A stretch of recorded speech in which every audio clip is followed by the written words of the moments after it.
So guys, what if Naruto was top villain in Percy Jackson, Naruto x Selena special movie? Sirens of impending doom and the noise of dozens of loud horns awoke a blonde-haired and blue-eyed boy. The light pouring from his crystal-clear window was comparable to waking up on one of those operating tables in Konoha. His warm sapphire eyes opened and closed as he tried adjusting to the light. The honking noises kept up. Annoyed and still drowsy, the blonde hastily got up from the bed he was on. He was dressed in only his underwear and he shivered as his feet touched down against the cool mahogany floor. "Arg. I feel like I drunk a bottle of Ero-sensei's hooch," said Naruto while he rubbed his eyes with the palms of his hands. It was right then and there that Naruto Uzumaki, Konoha's equivalent to Dennis the Menace, prankster extraordinaire, first-degree badass genin, and the most unpredictable number one knuckle-headed shinobi for the first time laid his eyes on the city in front of him. Naruto's mouth nearly touched the floor of the room as he looked in awe at the great towers made of metal and glass that rose up to the clouds. Streets were paved as far as the eye could see with smooth black stone. Weird carriages were slowly moving in perfect symphony with one another without any horses in front of them. Hundreds, no, thousands of people were walking the streets in clothes he couldn't even fathom, all of them wearing not a single similar style of clothing, along with people riding weird two-wheeled contraptions. And boy, that didn't even compare to the flashing lights from signs from various shops. Bright vibrant neon lights shined along every shop and street corner, but most surprising of all were the flashing images along big rectangular boards as wide as the Hokage Tower and plastered alongside the various behemoth buildings. Naruto nearly fell back as soon as he saw the sight. He sure wasn't in the elemental nations anymore. It was right then and there that Naruto broke out of whatever morning spell had overtaken him half a minute before. The room he was in was absolutely abnormal. A TV sat on top of a smooth wooden dresser that was right beside the door of the room he was in. Right beside the dresser was a work desk that had a small laptop on it. Beside the bed he now sat on to take everything in, was a regular nightstand with a headlamp on top of it. There was even an open closet inside this bedroom with a set of clothes that seemed like they'd fit him. Placing his hands against his head, a sour frown crept upon his face. No, this is just a dream," Naruto shouted before slapping his face. Smack. Smack. Stinging needles flared from the impact zones, leaving the frustrated young blonde even more confused about this bizarre situation. "Damn it. Doesn't that always work in the stories?" spoke the defeated blonde as he fell back on his bed. Mayhem continued to blare from outside. A large glass bottle smashed against a wall from the apartment above. Drunken shouting in some weird language flared from people next door. Why was he here?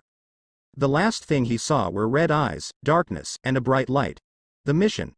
He had to find Ero-sensei, but this wasn't home. Where he was before finally sank in. He could only think about one thing.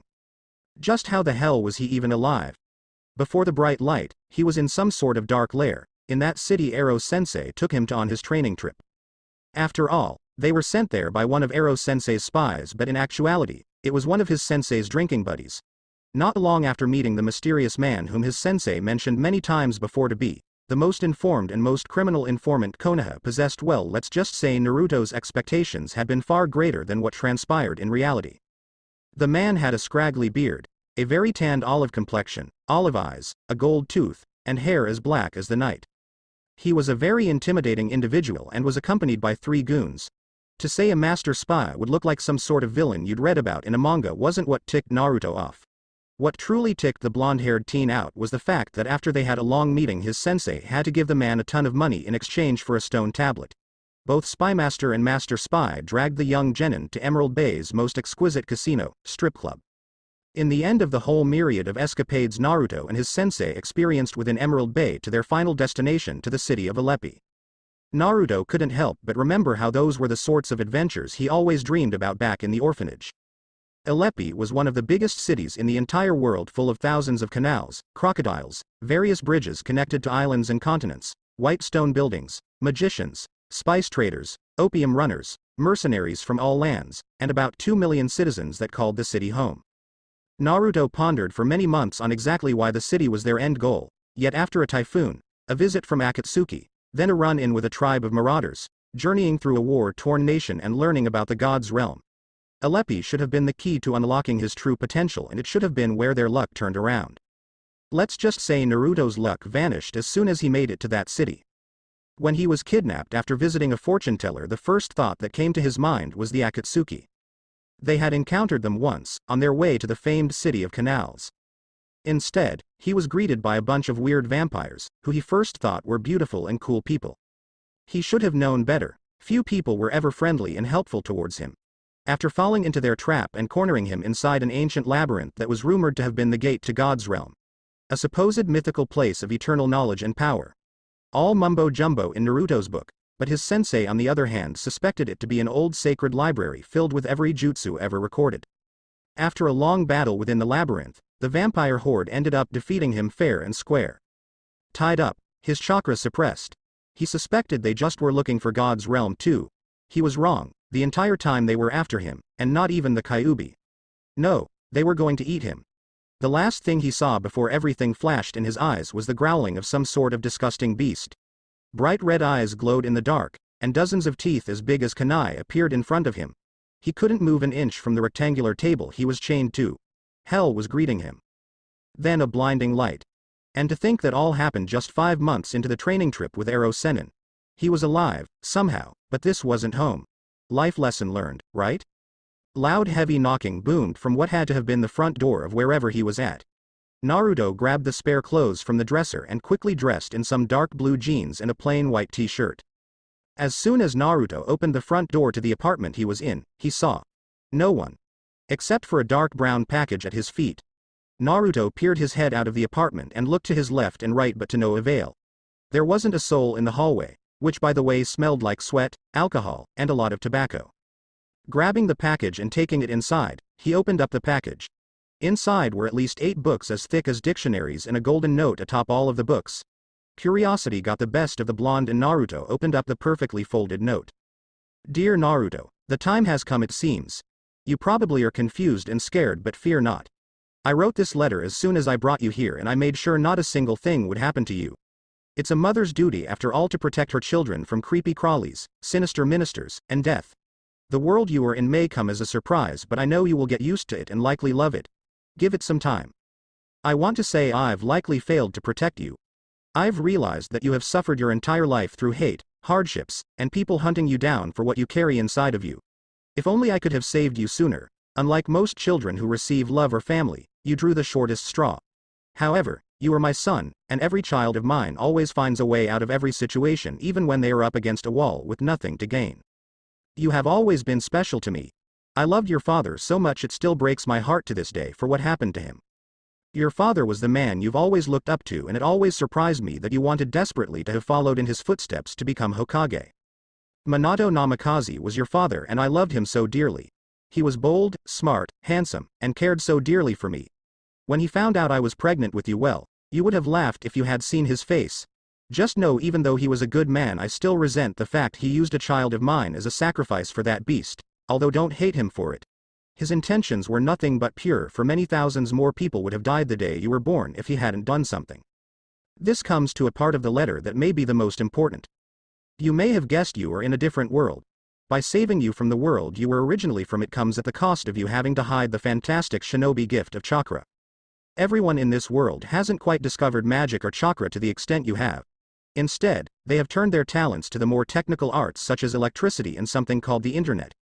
Be very wary of when you use chakra because not only can regular people see it for what it is, but it can attract the wrong crowds of people. So use it only when necessary. Still, though I want you to practice up on your chakra control and I've left you some books I've compiled on several different jutsu that even people in your world would be jealous of. Also maybe the most important thing is to study this world. Study your English, your algebra, and most important of all your Greek mythology. You should be enrolled in Merryweather College Prep School for the following semester. Kids your age aren't off getting killed by evil cross-dressing snake men with superpowers. Instead in the United States of America we have something called No Child Left Behind. So you better spend the 2 weeks you have before you go back to school studying and catching up on your English. Besides all of that, I want you to know we may meet in person sometime in the future. I love you so much. I saved you because you have always been my favorite child. So stay safe, don't die, because I might be in enough trouble for what I've done for you as it is. Remember son, fortune always favors the bold. P.S. I am glad I finally separated you from that lovable, perverted, buffoon of a mentor. A strip club. I'll make sure he gets some karma from me personally. Don't worry I know you care for that pervert and he thinks of you as a godson, but he's still got it coming for him. The note was covered in several wet spots as Naruto finished reading it. He couldn't believe it. His mother was alive, she saved him. Yet, he felt more lonely than ever as soon as he finished reading the note. The sapphire-eyed genin spent most of his younger years dreaming and praying to every god imaginable that his parents or family would save him from the orphanage, the hate, the beatings, the harassment, the sadistic torment, and the never-ending loneliness of being a Jinchuriki. After he discovered his burden, the only rationale for why no one wanted to claim Naruto Uzumaki was made apparent. Still, she saved him and loved him. Naruto quickly placed the note in the pocket of his jeans before his tears ruined it. Several hours later Naruto finally found a set of keys to his apartment, a leather wallet with hundreds of dollars inside of it, some leather chukka boots, and a long-sleeved red-striped denim shirt, which Naruto left unbuttoned. He made his way out of his apartment and went down the stairs from the 12th floor down to the street. He currently knew little to no English and he doubted anyone would understand the language of his homeworld. So to simplify things he made several shadow clones, which were currently in his apartment trying desperately to quickly learn this world language. The people who passed by gave him annoyed looks as they went around the blonde-haired boy who had slowly made his way in front of the Empire State Building after several hours of exploring. One of his clone's memories came to the blonde in a rush, causing the genin to smirk. A street vendor selling I Love New York shirts along with many people wearing Yankees hats surrounded the streets of the famous monument. New York City, you better prepare yourself. 'Cause Naruto Uzumaki's here to stay, yelled the golden-haired boy while pointing at the sky. Thunder rumbled after his proclamation, causing those standing nearby to look at the kid with raised eyebrows. For the first time this entire day, he could honestly say he felt like he could take the world by storm. Little did the Big Apple know what they now were in for. "God damn. This is what our taxes are paying for," yelled a man in his underwear, with cowboy boots, and a guitar in his arms. "Ah. Ayame-chan, I said pork ramen, not the Ichiraku special," grumbled Naruto as he awoke to his blaring alarm. Looking at his orange alarm clock, he read 7:20, which meant he had plenty of time to get ready for the bus. Falling from his bed, Naruto picked himself before rushing over to his blaring alarm clock.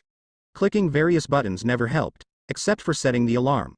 So the blonde resorted to his useful academy training by smacking the annoying piece of hardware until it beeped no more. Smirking a foxy grin at a job well done, Naruto joyfully yelled out, "Science." Naruto sighed as he made his way over to his bathroom. He had to get pampered up for another day of middle school. "Tisk, no child left behind my ass," said the grouchy blonde while throwing off his undergarments. A nice cold shower would wash his drowsiness down the drain. At least compared to his cot-chewing neighbors or that coffee fanatic down the hall. He never needed an energy booster or an upper to wake up. All thanks to his vitality, his massive chakra reserves, and his burden. His neighbors still loved tempting him with their morning rituals. A week ago, Ms. Frappuccino kindly offered him a large bag of beans. Whatever these beans did mattered little, because Naruto knew what worked best for him. He spent his entire life alone. Most American kids had at least one parent. He had himself. Living alone in the Big Apple brought many risks, yet even more liberties. His new routine wasn't much different from his old routine back in Konoha. Only thing he had to worry about was staying inconspicuous. Luckily those evil Child Protective Service agents hadn't yet caught on about his whereabouts. Last thing he needed was to get carried him away to some orphanage in Spanish Harlem. The blonde-haired early teen sighed as he rubbed his eyes in the shower with that thought.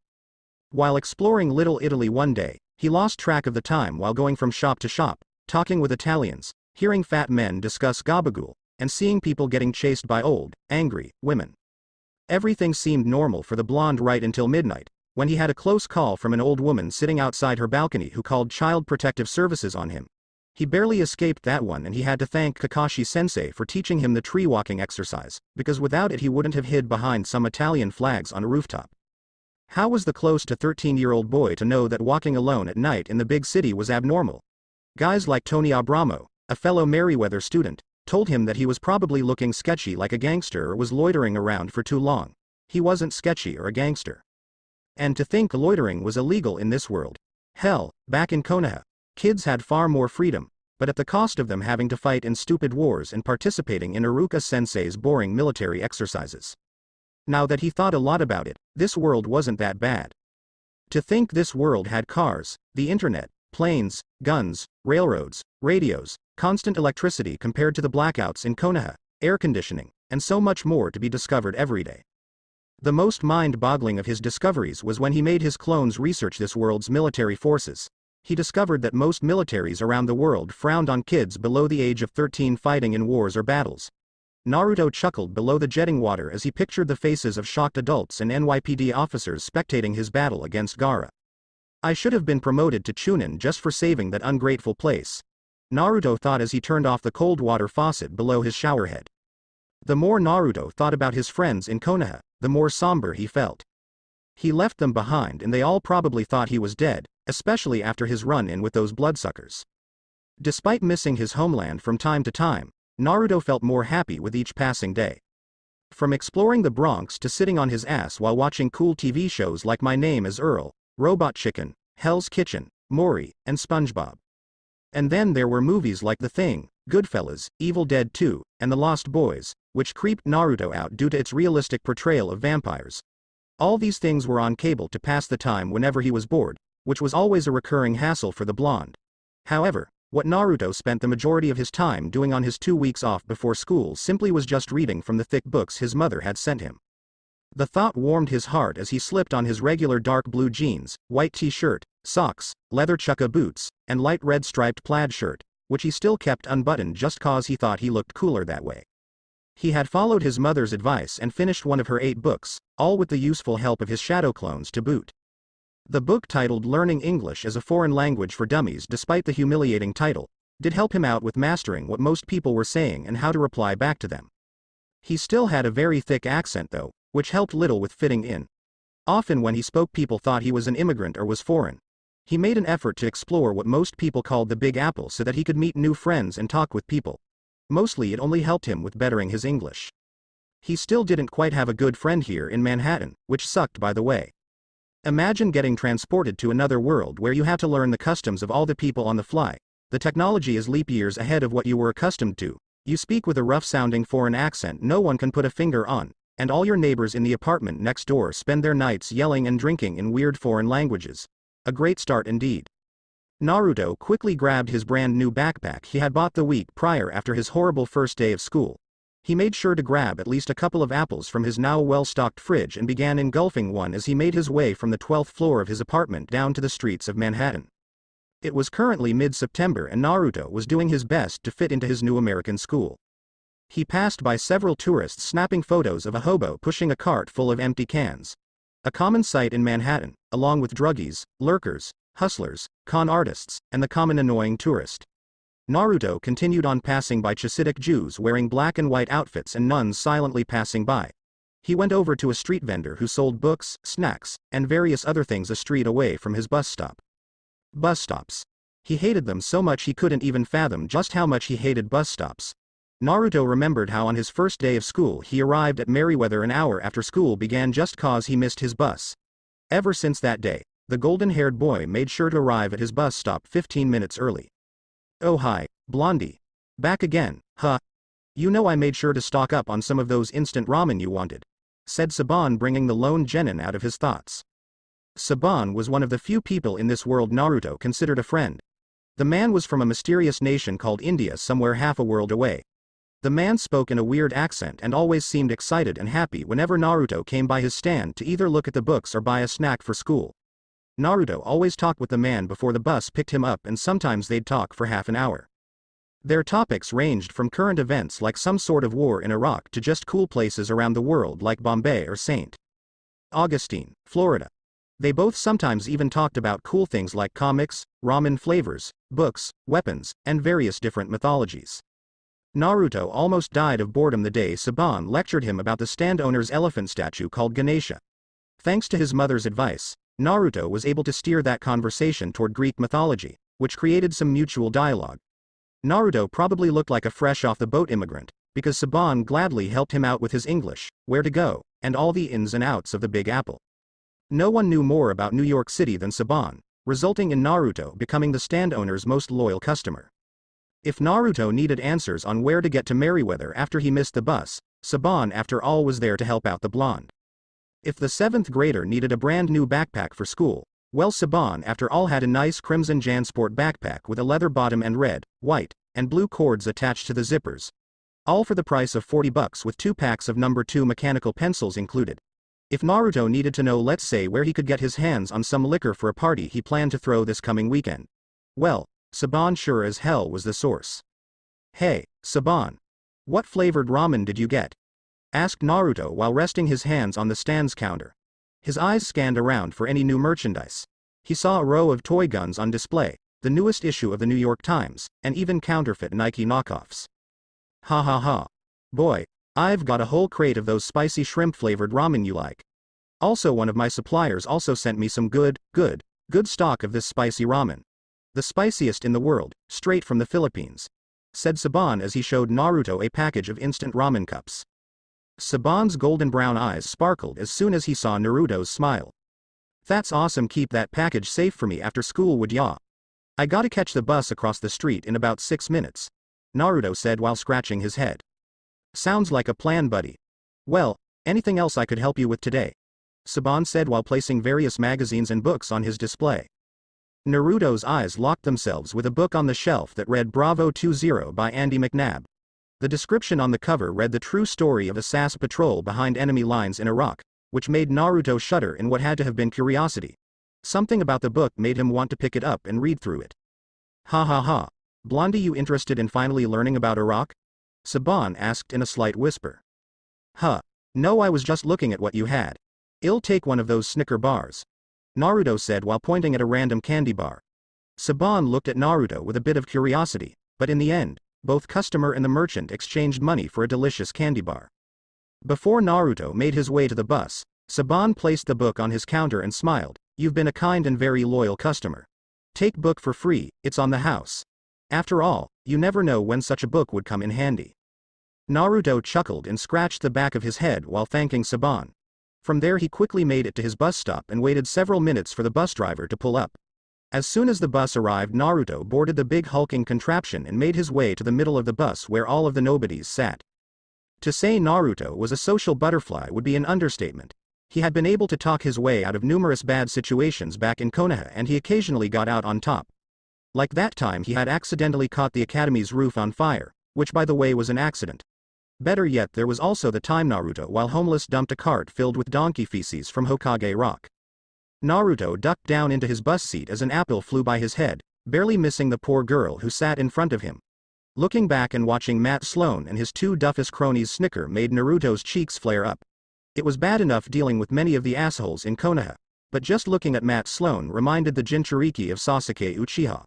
The only difference between the two assholes was that Matt Sloan had yet to shove a lightning-covered fist right by his heart. Matt Sloan had the eyes of a pit bull, and shaggy black hair, and he always dressed in expensive but sloppy clothes, like he cared little about his family's money. Matt Sloan had made it his vendetta to terrorize Merryweather Prep for whatever reason. Naruto didn't really care until now. "What's your problem?" yelled Naruto directly at Matt Sloan, all the while the bus driver ignored the stupid children bickering in the back. "Turn your ugly whiskered face around, Sevi. You don't want any trouble," replied Matt Sloan, causing his two buddies to laugh like hyenas in heat at their leader's remark. "You trouble? Ha ha ha ha.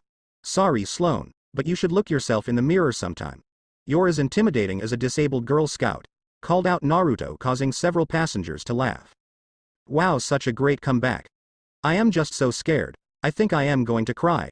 Fuck you. Turn your ugly head around, before I turn into stone," hollered Matt Sloan. Naruto glared daggers for a split second before turning around to look outside his window, which only caused Matt Sloan and his goons to laugh even more. As much as I'd love to pulverize those assholes in a dissing contest, they aren't even worth the time of day, Naruto thought to himself. If Matt Sloan wanted a fight, that rich asshole had better come prepared, cause Naruto wasn't going to hold back until Matt Sloan was put on a stretcher. The bus dropped Naruto off at school and his 8th day of school in America began. Naruto walked into Merryweather and made his way to his first period class where Mr. DeMilo taught English. The man had a long red beard that went all the way down to his tie-dyed Grateful Dead t-shirt. He wore glasses and had a bald spot in the middle of his head.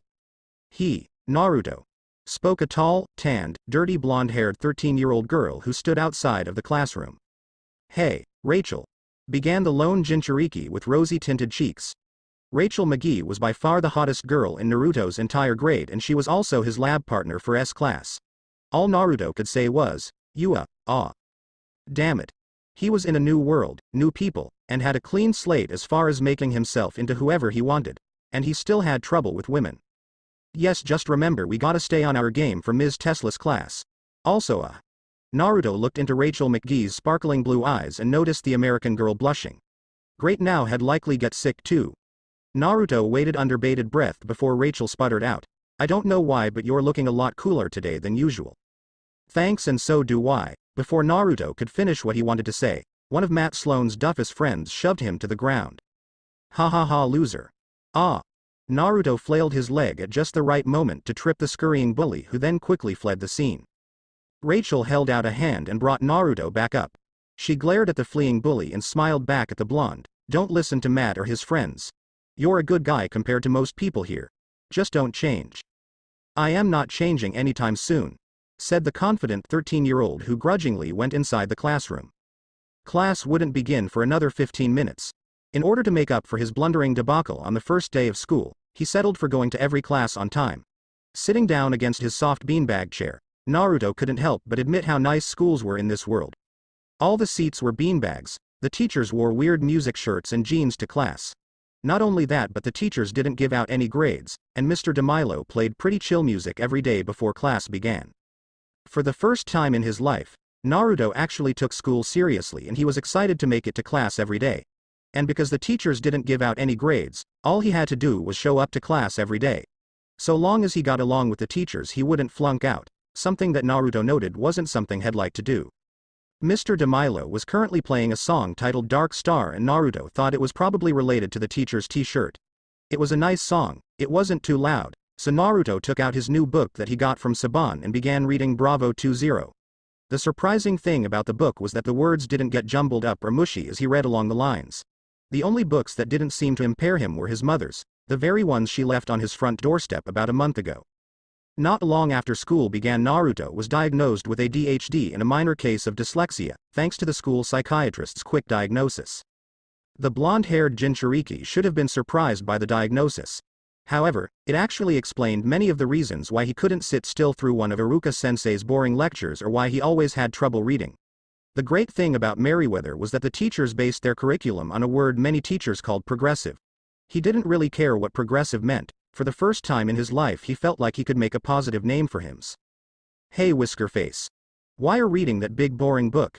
Just gonna say you holding that book doesn't make you any smarter, commented Matt Sloan as he slammed his fist alongside Naruto's beanbag chair. Ignoring the waste of air, Naruto just continued reading his book. It was about a highly decorated British military unit called the SAS, Secret Air Service, and a failed mission in Iraq in 1991. The book detailed its gruesome events so graphically Naruto couldn't take his eyes off his book. Maybe this explained why Kakashi-sensei loved reading books so much. It allowed him to block out loud, annoying, obnoxious, sensitive assholes. Where most people would just leave and go back to their beanbag chair, Matt Sloan instead spat a huge glob of spit directly into Naruto's brand new book. The whole room felt like it had dropped 10 degrees in temperature. Naruto's sapphire eyes stared daggers into Matt Sloan's fearful orbs. For the first time, Merryweather's hottest reviewed bully flinched. Naruto's normally warm blue sapphire eyes, which occasionally caused some girls in his class to blush, turned as ice-cold and calculative. He placed his book back in his bag, got up from his beanbag chair, and clenched his fists. Everyone in the classroom was completely silent as they watched the standoff between the new kid and Matt Sloan. Even the normally slow big hulk of a 7th grader known as Tyson watched the impending standoff in complete and utter interest and worry. Mr. DeMilo had run out of the classroom to go talk with a couple of teachers about some sort of book. The only thing that was left of the teacher's presence was the jamming music of the Grateful Dead playing from the teacher's vinyl record. In formless reflections of matter, Jerry Garcia's normally calm voice sounded like a cacophony of dread, which further unsettled everyone currently inside of the classroom, with the clear exception of one Naruto Uzumaki. Percy Jackson looked at the scene in complete worry. Naruto Uzumaki, the normally kind-hearted, cheery, loud kid from some foreign country, was radiating a sickening energy that made everyone in the classroom shiver.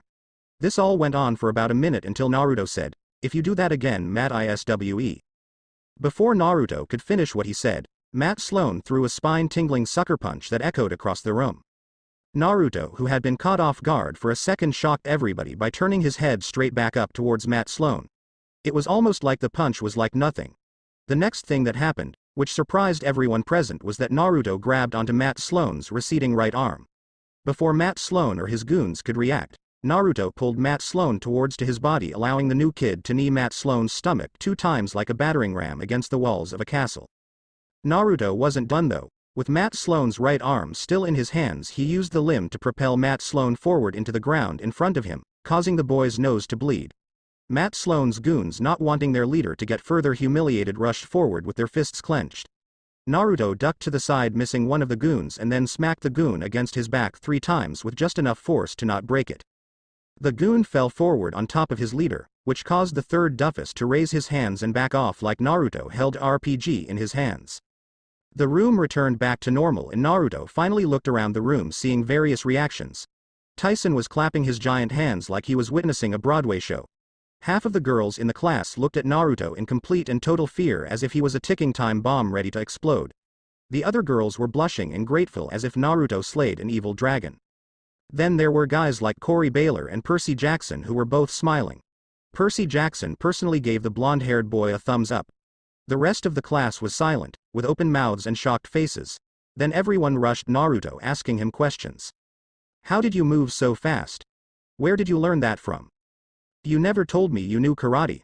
I can't believe you actually beat up Matt Sloan. That was so freaking cool. What in Edgar Allan Poe's depression is this? Out of the way, yelled Mr. DeMilo as he shoved some students to make sure Matt Sloan was alive. If there was one thing Mr. DeMilo could live without, it was Matt Sloan. The kids spent half the time in their class laughing in the back of the classroom while disturbing the students wanting to learn.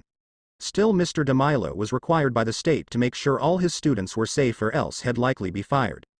It was all Naruto's fault, sir, whimpered Matt Sloan while faking a cough. Mr. DeMilo turned towards Naruto, who currently had his shoulders scrunched up, his hands in the air and his eyes looking in one direction. The look of someone innocent trying to play innocent didn't fool the English teacher. Naruto. Report to Principal Bonsai's office immediately while I take Matt Sloan to the nurse's office. Corey, you're in charge until I come back, said Mr. DeMilo as he helped Matt Sloan onto his feet. Principal's office, 3 hours later. Well Naruto, since you did fight in self-defense and you are new here, I'll let you off on a serious warning. Normally I'd give you ISS, but a couple of the students in your class have been rushing my office since first period wanting to testify in your defense, said Principal Bonsai with some sympathy towards the young Jinchuriki, which made the whole situation less threatening than it actually was. But be warned. If I have to deal with another incident of you attacking those 2 boys again this year, or if I even hear about you beating up my students, I promise you, I will seek out the most fitting punishment. Do I make myself clear? Yes, sir. Naruto replied sharply. He wasn't a complete idiot to talk back or joke around in the presence of his current principal, who was a past Green Beret member. Okay, off you go. What's your current class? Asked Mr. Bonsai, his brown eyes radiating an aura of authority. Lunch, sir. Get some lunch. Also lighten up, Naruto. I may be your principal, but I want every student to come to me like I am the type of person they can trust, said Mr. Bonsai as he started to polish one of his war medals on his desk. Sure thing, Mr. Bonsai, Naruto said before he quickly left the principal's office. Like hell that's going to happen, Naruto thought to himself as he bought some lunch food.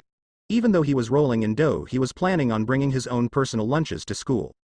A week ago, Naruto found out that he had roughly $40,000 in a small safe in his closet, which suited the 13-year-old well. New York City was amazing, but way too damn expensive. It made Naruto frown just because his apartment's lease would run out by the time summer began and he currently didn't quite know anywhere else to crash. Hey Naruto, would you like to sit at my table? Said Percy Jackson. Percy Jackson was always a mystery to Naruto.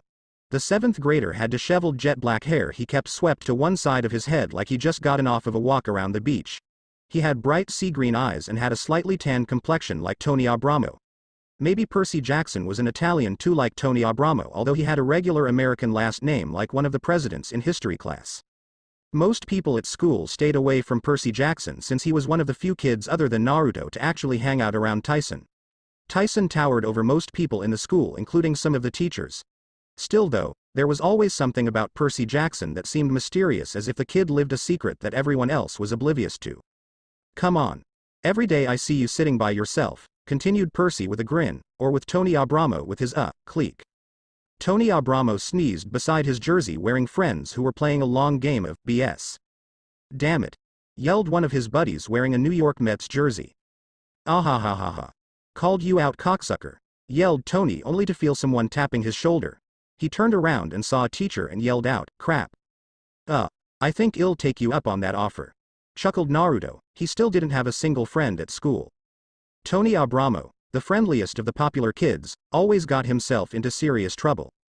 The mad Italian kept him around because Naruto often told funny jokes and would partake in mischief with Tony Abramo, like the time they skipped class to go chase, in Tony's words, momos from Church Street, which turned out only to be tourists. Luckily Naruto had yet to face any repercussions, one of the many perks of being a shinobi. So Naruto followed the jet black-haired boy over to his table. I am just glad I can finally eat. Principal Bonsai was torturing me for 2 hours, lecturing me about right and wrong. The Star-Spangled Banner. The American way. Halfway through, I almost died. Percy laughed at Naruto's remark before saying, wow, you just dodged a bullet. Ms. Piobody is showing Tony no mercy. Why do you always hang out with him?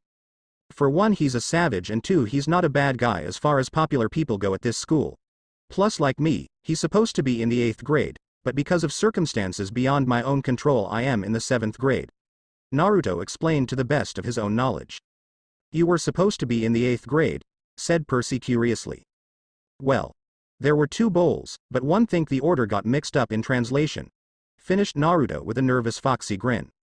Percy nearly tumbled to the floor from laughter at Naruto's story. He found the blonde-haired, blue-eyed, 7th grader to be of some interest to him. After that whole incident early in the morning, Percy couldn't help but wonder how Naruto was able to take down Matt Sloan and his doofus friend like it was a cakewalk. Not only that, but Naruto always had a joke or story to tell. He remembered a day ago while they were in PE, Naruto asked Coach Nunley out of the blue, "Did you invent baseball?" The whole class laughed for about a minute while the ancient coach continued explaining the rules of the game. Both boys took a seat at a lunch table with Corey Baylor next to Percy, and Tyson sitting beside Naruto. All 3 boys looked at the blonde in amazement while they watched Naruto vacuum up the food on his lunch tray in near record time. Wow, you like water spinach, said a surprised Tyson. No one ate Mrs. Mitchell's cafeteria spinach, which looked like vomit and was watered down with nutrients. Except for Naruto, who gulped down another serving. Well, I paid for it. Also, back where I am from, my school never served us food, Naruto said while finishing his apple from his backpack. Where are you from? Percy asked while picking around a hair he found in his spaghetti. Oh. I am from Mississippi, Naruto replied back while unwrapping his Snickers bar. Luckily he remembered that State Saban had some relatives in. Really, Mississippi? You don't even have a southern accent. Also, you sound like you're an immigrant from somewhere. Like Greece.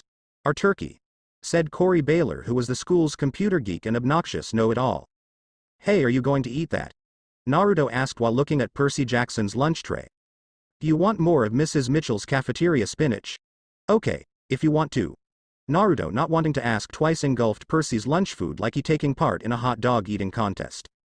Corey Baylor's eyes were still digging into him. Okay, you caught me. I am from India, answered Naruto with an obvious foxy grin at the answer pulled straight out of his ass. Good thing he remembered where Saban was from. Everyone else except Tyson sweat dropped at the remark. What's India? Asked Tyson, rubbing one of his potato chip-sized nails against his forehead like he was trying to solve a complex differential equation. Corey further sweat dropped but dropped the conversation, noticing Naruto was feeling uncomfortable. After talking about various things for about 10 minutes, Corey Baylor walked off to go and check on something at the computer lab. Tyson was curious about what Corey was off to do and followed him out of the lunchroom. So Naruto, where do you live? I live at the Fortis apartment complex. It's about 3 miles from here. It's not a bad place. My neighbors are from Djibouti and New Mexico, so they don't really know English, which sucks cause I don't really have anyone at home who really speaks English. So I usually have to resort to walking around the city like someone straight off the boat, Naruto said excitedly. I think I know that place. It's about 2 or 3 blocks from where I live, Percy said while noticing Naruto's eyes beaming up as soon as Percy said that. Really? Well, you gotta come on over to my place. You're going to be the first guest I've ever brought back home, stated the blonde while scratching the back of his head almost on impulse. Even back in his old world, Naruto never had guests come over to his apartment. He was still new at this sort of thing. Sure thing. My mom wouldn't mind me coming home late if it's you, said Percy, his sea green eyes staring back at Naruto's sapphire orbs in amazement. You. 7th Avenue. Naruto and Percy both got off of the bus together and made their way over to Saban's convenience stand. The Indian's face brightened up as soon as he spotted Naruto approaching him. "Ah, young Naruto, and you brought a friend," started Saban while going to the back of the stand and bringing out a large 50 instant ramen cup package and placing it on the counter. "Anything else you need today, my friend?" "I'll take that geographic magazine, 2 Snickers, that bundle of bananas, and 2 cases of that natty light along with a bottle of liquor if you have any." Yes. Here's your geographic, your Snickers, bananas. I only have 1 case. Wait a minute, you are too young to buy alcohol," spoke Saban harshly. Percy backed away from Naruto and the stand cautiously, not wanting to get caught in this impending dispute, but he didn't leave the area. He watched whatever was going to happen curiously, as if he was watching 2 trains crashing into each other at full speed. Naruto scratched the back of his neck. He thought this would have gone much smoother in his head. In the elemental nations there weren't too many restrictions over alcohol. Naruto was never much of a drinker to begin with, even though Ero-sensei offered the 13-year-old booze on many occasions. Hell, the only reason Naruto wanted the liquor in the first place was to impress the kids at Merryweather. If they enjoyed everything enough, maybe they'd become friends. He never had too many friends throughout his life and had cut a finger off just to make some good ones in this world. "But friend, I can get you anything you want. Just write it down, come here before sundown and I'll have it ready for you. After all, the White Rabbit stand sells anything it needs for its customers," spoke Saban, quickly going back to his usual nonchalant demeanor. Percy raised an eyebrow at the whole exchange. He wasn't completely sure why Naruto wanted to buy alcohol or why the mysterious White Rabbit convenience stand worker was ignoring maybe half a dozen laws for Naruto. "Awesome," Naruto said while taking a piece of paper out of his backpack and writing down what he wanted. "Also, I suggest anything but natty light. No customer of mine shall suffer the torture of drinking piss," Saban replied after Naruto handed him the piece of paper and his money for all of the groceries. "Thanks, Saban, and will this place still be open around then?" "No illegal activities take place while stand is open. It's a White Rabbit stand policy," Saban said matter-of-factly. "Awesome, have an amazing day, I'll be back later." Percy Jackson followed Naruto all the way to the 12th floor. Naruto nearly charged up the fire exit while carrying all his groceries to his parents' apartment. After suggesting to the confused blonde that they could use the elevator, Naruto looked at Percy like he discovered the most amazing revelation of his life. As soon as Percy entered Naruto's apartment, he was surprised to find only 1 bedroom. Still, for the typical Manhattan apartment, Naruto's pad was very cozy and spacious. A nice-sized sofa stood against one of the walls with various magazine pages taped over it. They were National Geographic posters, all of spectacular locations from around the world. There was a dazzling page-sized picture of Athens at night, Rome, London, St. Basil's Cathedral from Moscow all lit up and covered in snow. There were even various natural landmarks like Mount Rushmore, Yellowstone National Park's geysers, the Smoky Mountains, Mount Everest, and the Great Barrier Reef. The magazine posters reminded Percy Jackson of his good friend Annabeth Chase, who Percy met the past summer when he first went to Camp Half-Blood. It was her dream to be the best architect in the world, and she spent her time outside of camp going around the United States visiting famous architectural landmarks. Percy looked at the wall curiously while Naruto was putting away his groceries. So Percy took a shot in the dark. "So what's with all of the cutout pictures on the wall?" Naruto looked up from where he was hiding his ramen and smiled. "Oh, those are all the places I am going to visit one day." "That's pretty cool. I'd love to one day visit to Greece, Athens, and see all the sights. I heard the Parthenon is an experience of a lifetime," Percy said while pointing at the poster of the Parthenon atop a mountain all lit up. "Really? That's so cool. I didn't know that's what people called that. I thought it was just an ancient ruin where there's buried treasure or a powerful ancient weapon. You know, like that ring from that movie everyone at school saw. Oh.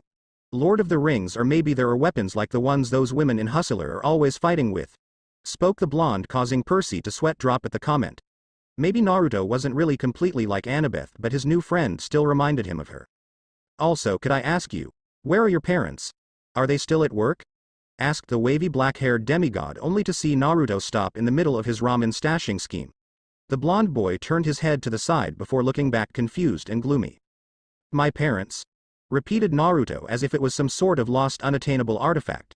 "I am the only one who lives here." Naruto nonchalantly went back to his errands. Percy Jackson looked back at Naruto with raised eyebrows and confusion.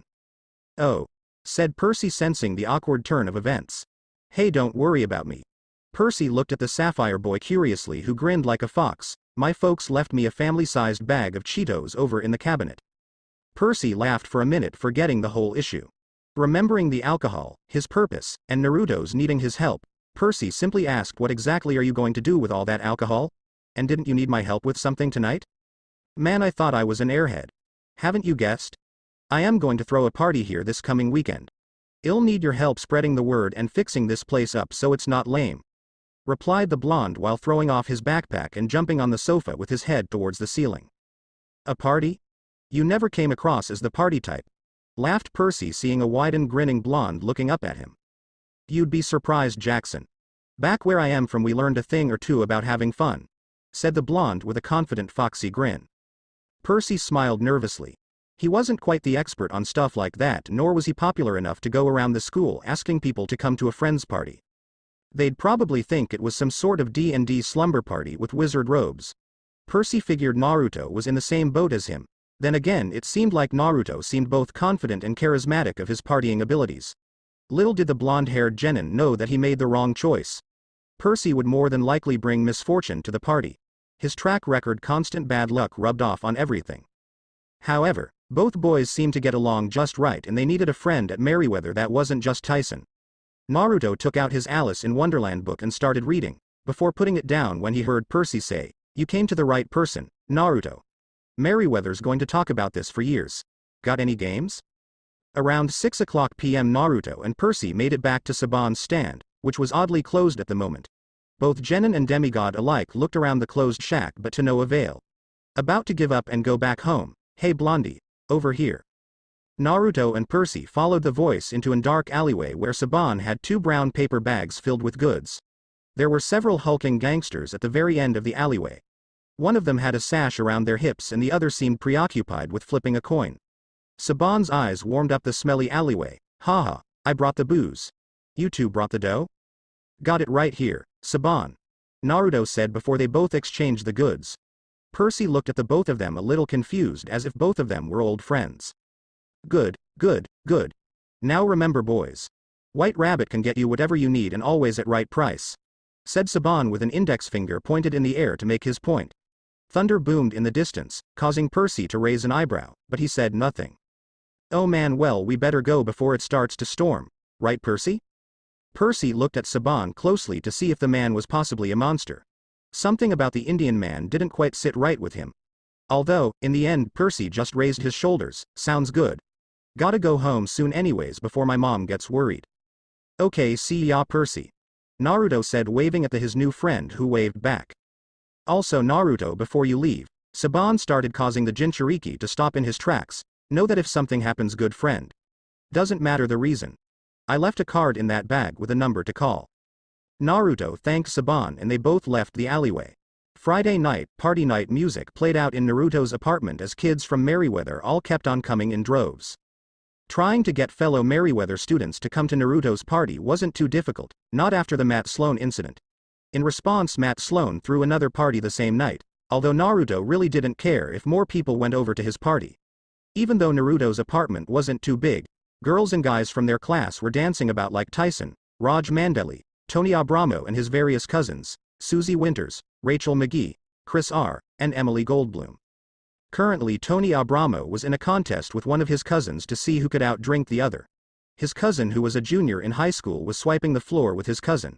How the hell Naruto got high school kids to come to his party, he'd never know. Over in the closet where he kept his broom and vacuum cleaner was a small line of girls and guys his age waiting patiently for whoever to come out. Naruto saw Percy Jackson in the corner of the room, completely pale. He looked like he saw a ghost. Walking over to make sure his friend was alright, out of nowhere Rachel McGee grabbed him by his long-sleeved plaid t-shirt and asked Naruto for a dance. Not trying to be rude, he accepted the offer. Percy Jackson was watching the party with a big smile on his face, and everyone there seemed pretty happy. Still though, as soon as the speakers started playing Eminence Front by The Who, he saw the one person had thought he would never see again until summer. Middle school and high school kids went around Mr. D, ignoring the red-nosed, chubby-faced, and curly black-haired god. Mr. D was still wearing his usual tiger-striped Hawaiian shirt and purple running shoes.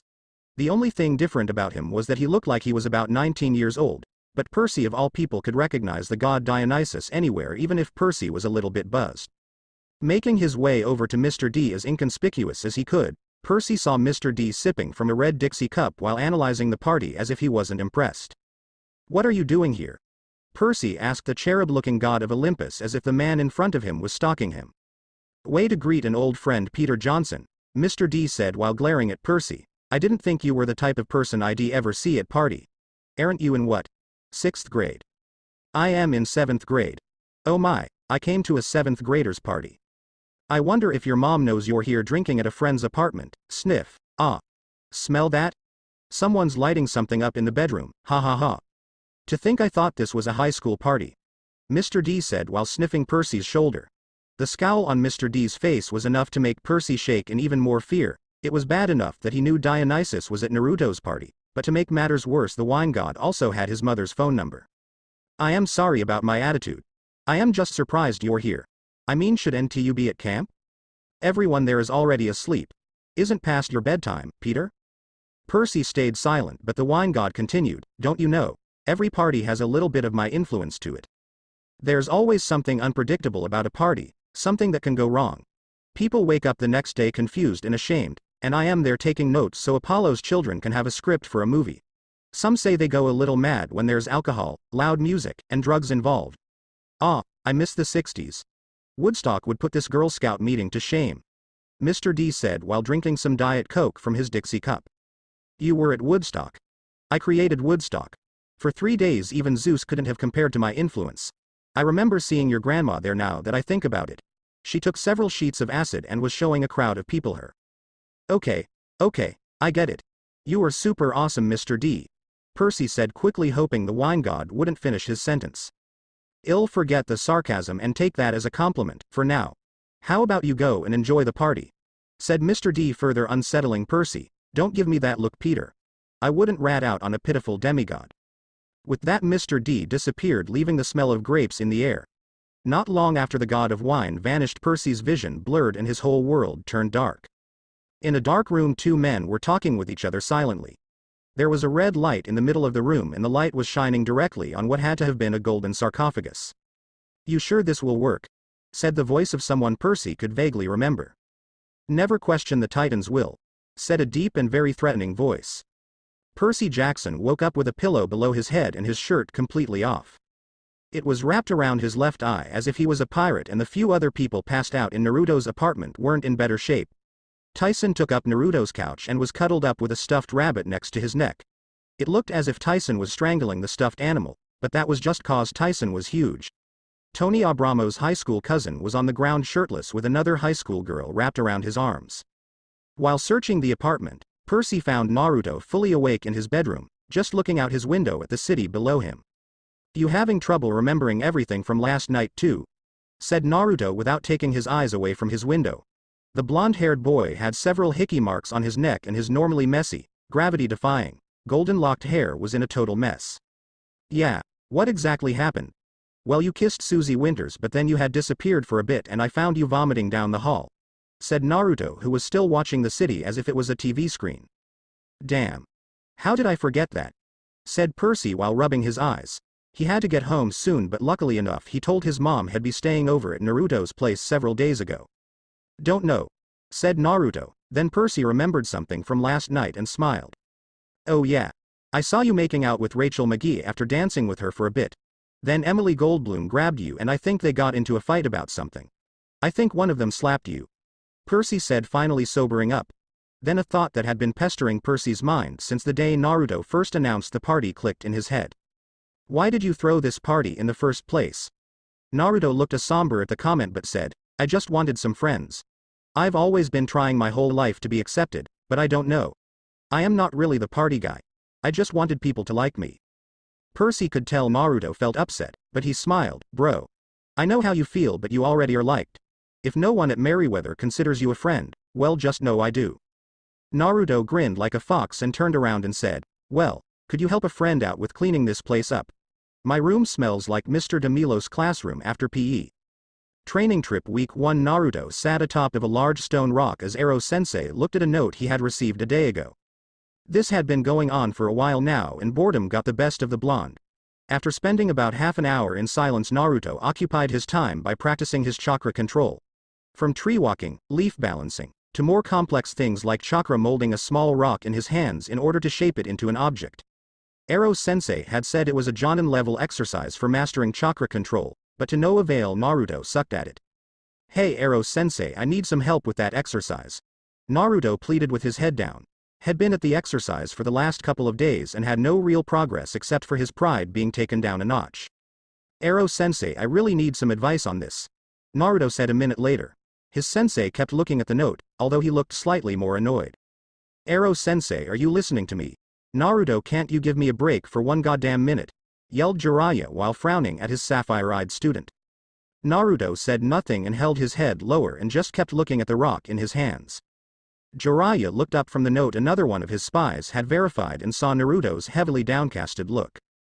For a split second the hermit sage realized what he had just said and felt slightly guilty over it. Naruto, despite how disrespectful he was to his elders, was always cheery, happy, and often made him feel like he had a real grandson. Seeing his student look so downtrodden and worst of all quiet, made the hermit sage feel even more guilty. Guilty over abandoning him throughout his childhood, guilty over the trials the little brat suffered when he came back to Konoha, and guilty over how much he saw of himself inside of Naruto. "Look, I am sorry I said that the way I said that," Jiraiya said after finally finishing the report from one of his agents. "Nah, don't sweat it. I know I can be annoying sometimes. I am sorry I kept you from reading your research, Jiraiya-sensei," Naruto said while turning his head away from his sensei's gaze. "Naruto, look at me," Jiraiya said in a commanding voice. His student turned his head towards his sensei. Naruto's normally warm sapphire blue eyes that often radiated nothing but opportunity and happiness were now foggy. Jiraiya sighed before saying, "You don't ever have to be sorry about anything. You can be annoying as hell and a huge brat sometimes, but sometimes I deserve what's coming to me. You are my student and I chose you not because of what you got in your gut or cause of anything else. You are my student because you remind me a lot of myself." Taken slightly aback, Naruto's foggy eyes became wide and slightly confused. "What do you mean?" "I mean that I need to make you into a badass before this trip is over. I worry about you and I don't want to go to my grave knowing that a student of mine, who is being hunted by more than just Akatsuki by the way, will be able to fight every single one of his battles and survive."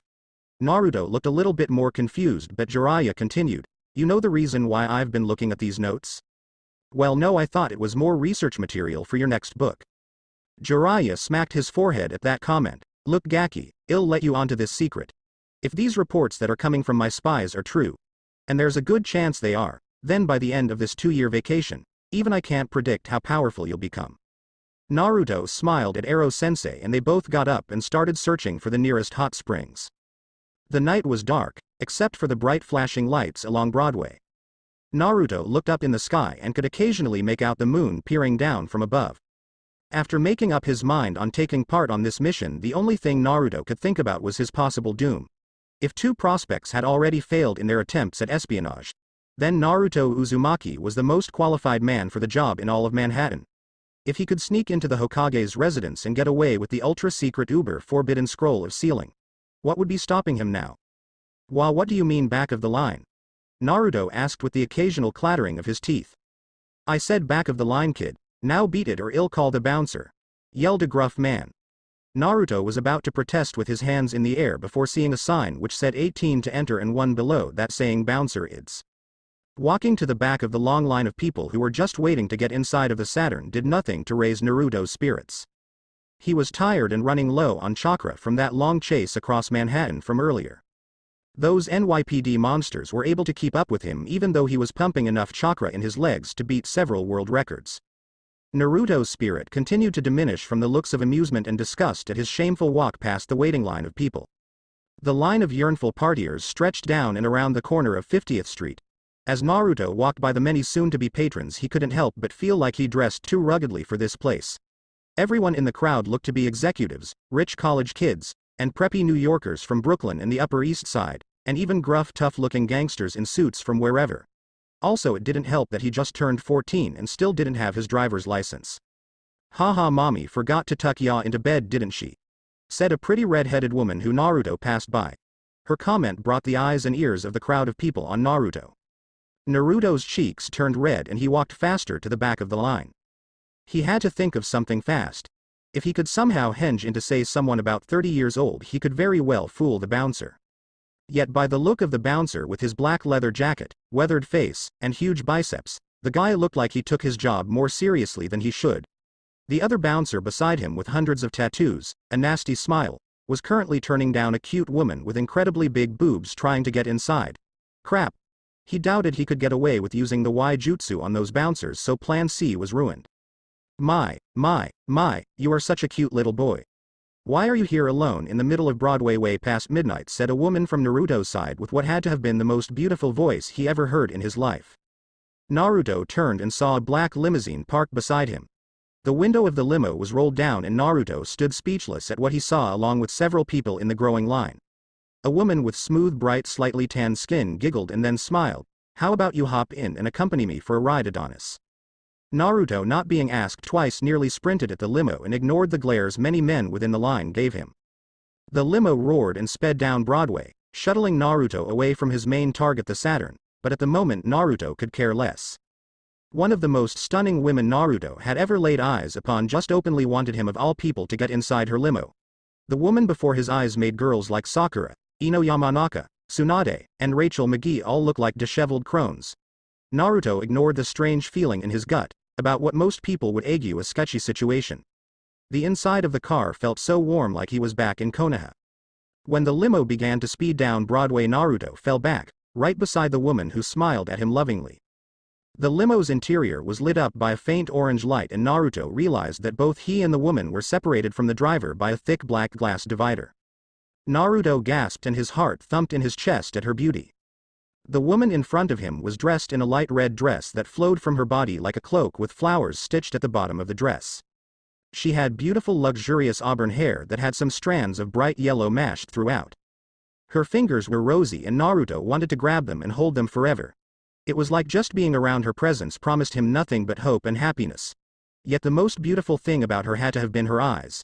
They glowed and burned in a light orange color, and the fact her eyes were his favorite color made the butterflies in his chest fly around as if millions of caterpillars had just transformed into monarch butterflies. Wanting to say something smart, witty, impressive, and just awesome to impress her, Naruto ended up saying something along the lines of, "Ah. Oh my, does my beauty intimidate you?" asked the beautiful woman with a giggle. Her light orange eyes all the while blazing into Naruto's sapphire ones. No, it doesn't one bit.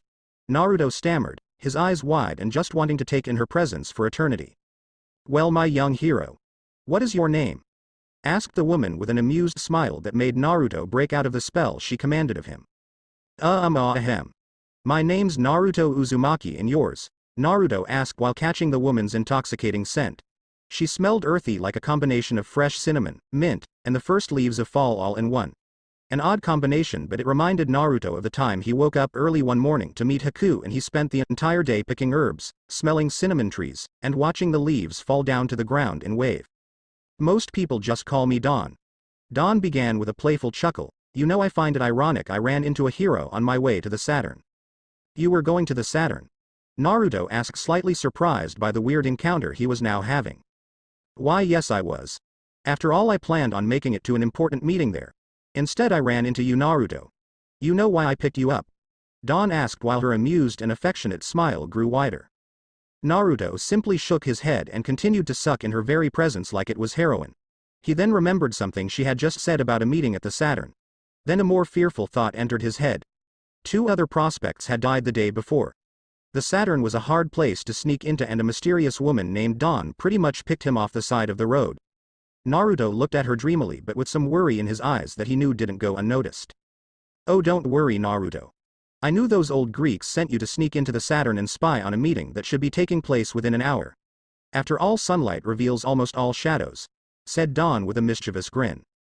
Naruto looked at her slightly afraid and backed away from her slowly.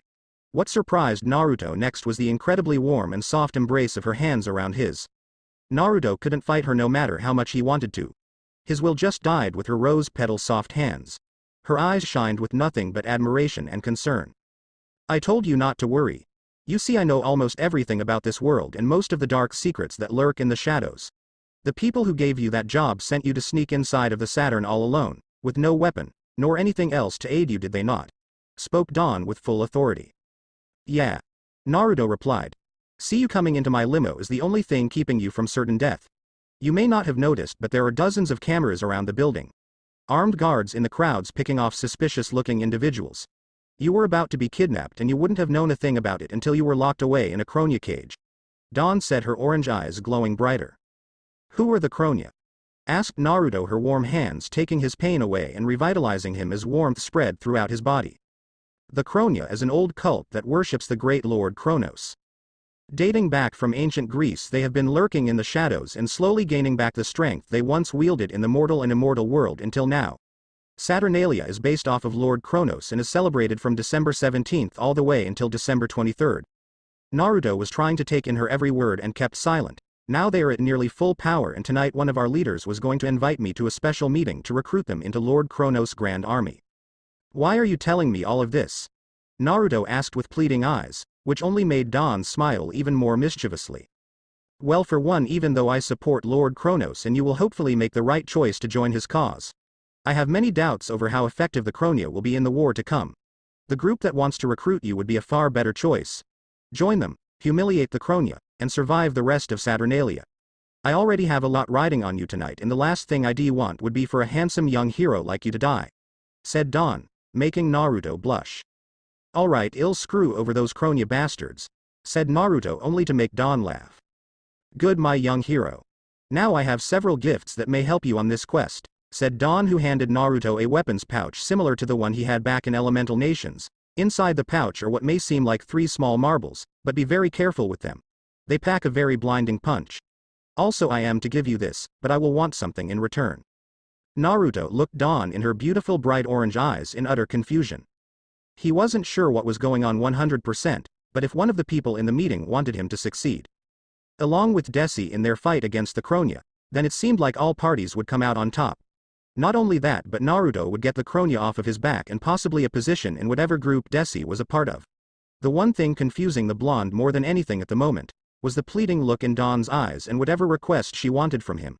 The only thing Naruto wanted was to please this woman.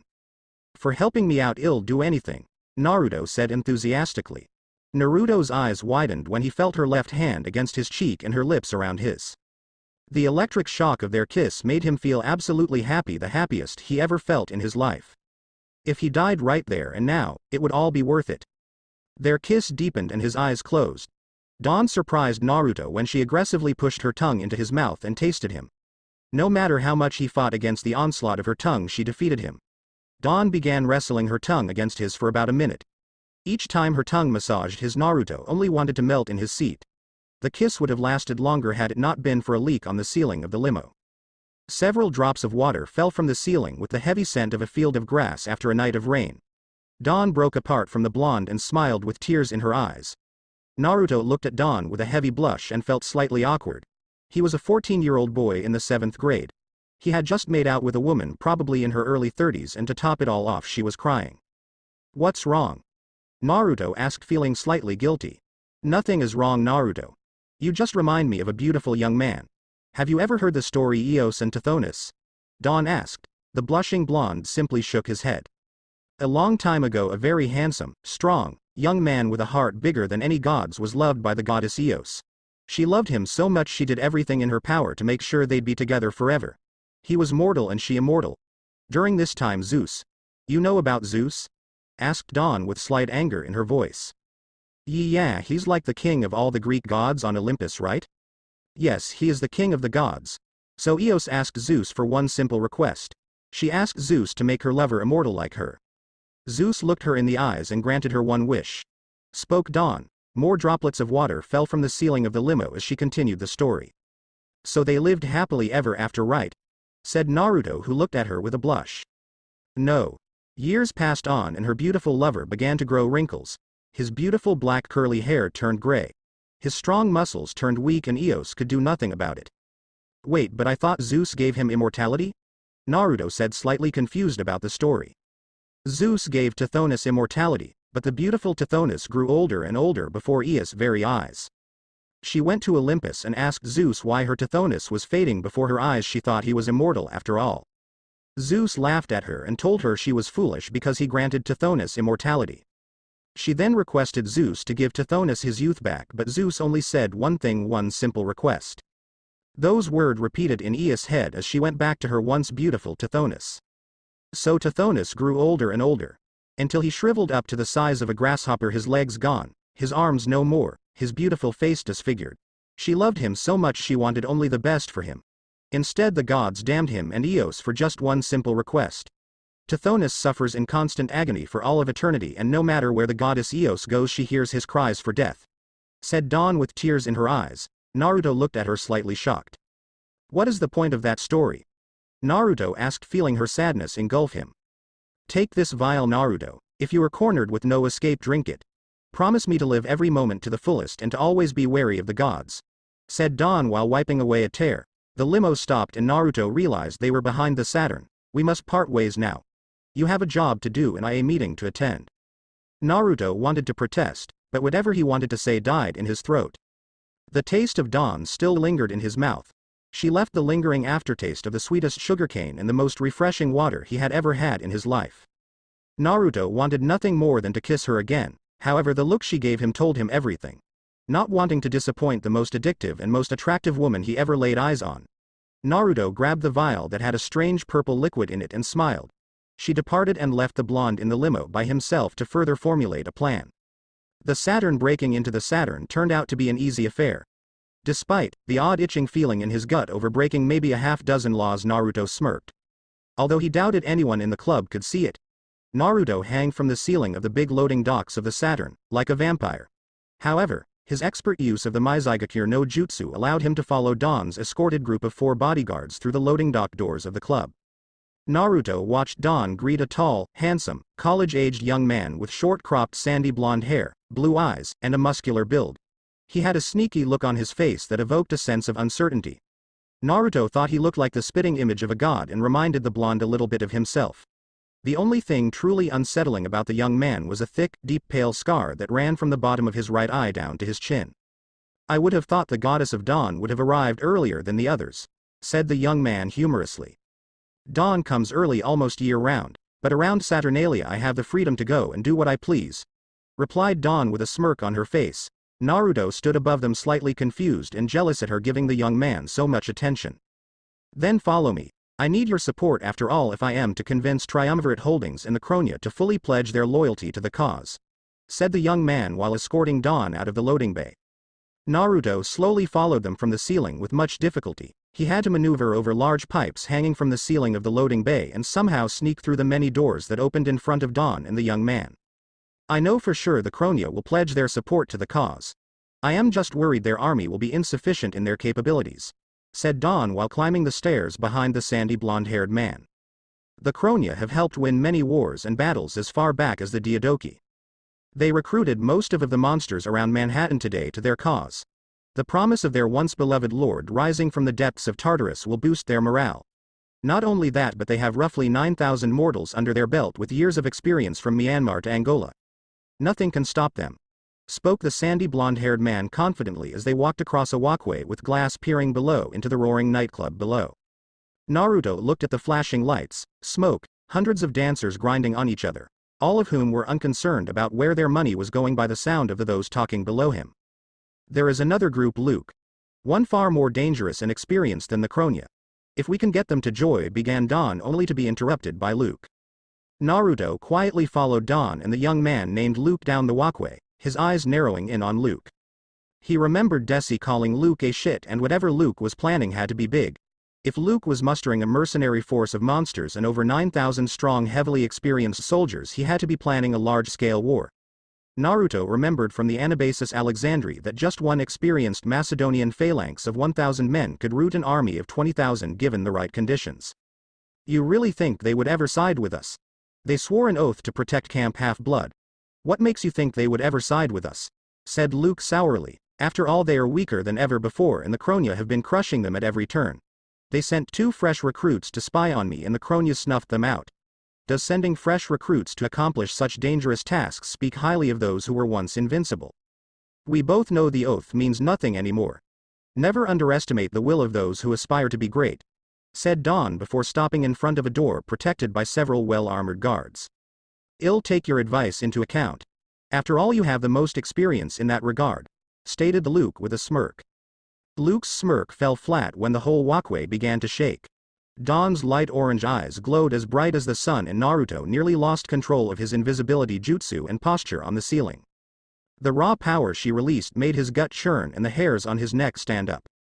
The room turned humid and Naruto's sweat slowly picked up from the top of his forehead. He had experienced many things in his life. From nearly dying of his wounds at the Valley of End, the pain of Sasuke's Chidori and the feeling of betrayal by his best friend were nothing compared to the despair unleashed by Dawn. Luke looked straight at her face with nothing but fear. Naruto couldn't blame him. If he hadn't experienced so much hardship already, he likely would have curled up in a ball and begged for Dawn to stop. "Please stop," screamed one of Dawn's bodyguards, who had his hands clutching his head and was on his knees. Everyone in the room, even the fierce battle-hardened grunts who guarded the doors to whatever laid ahead, looked at the beautiful woman with the bright orange eyes in absolute fear.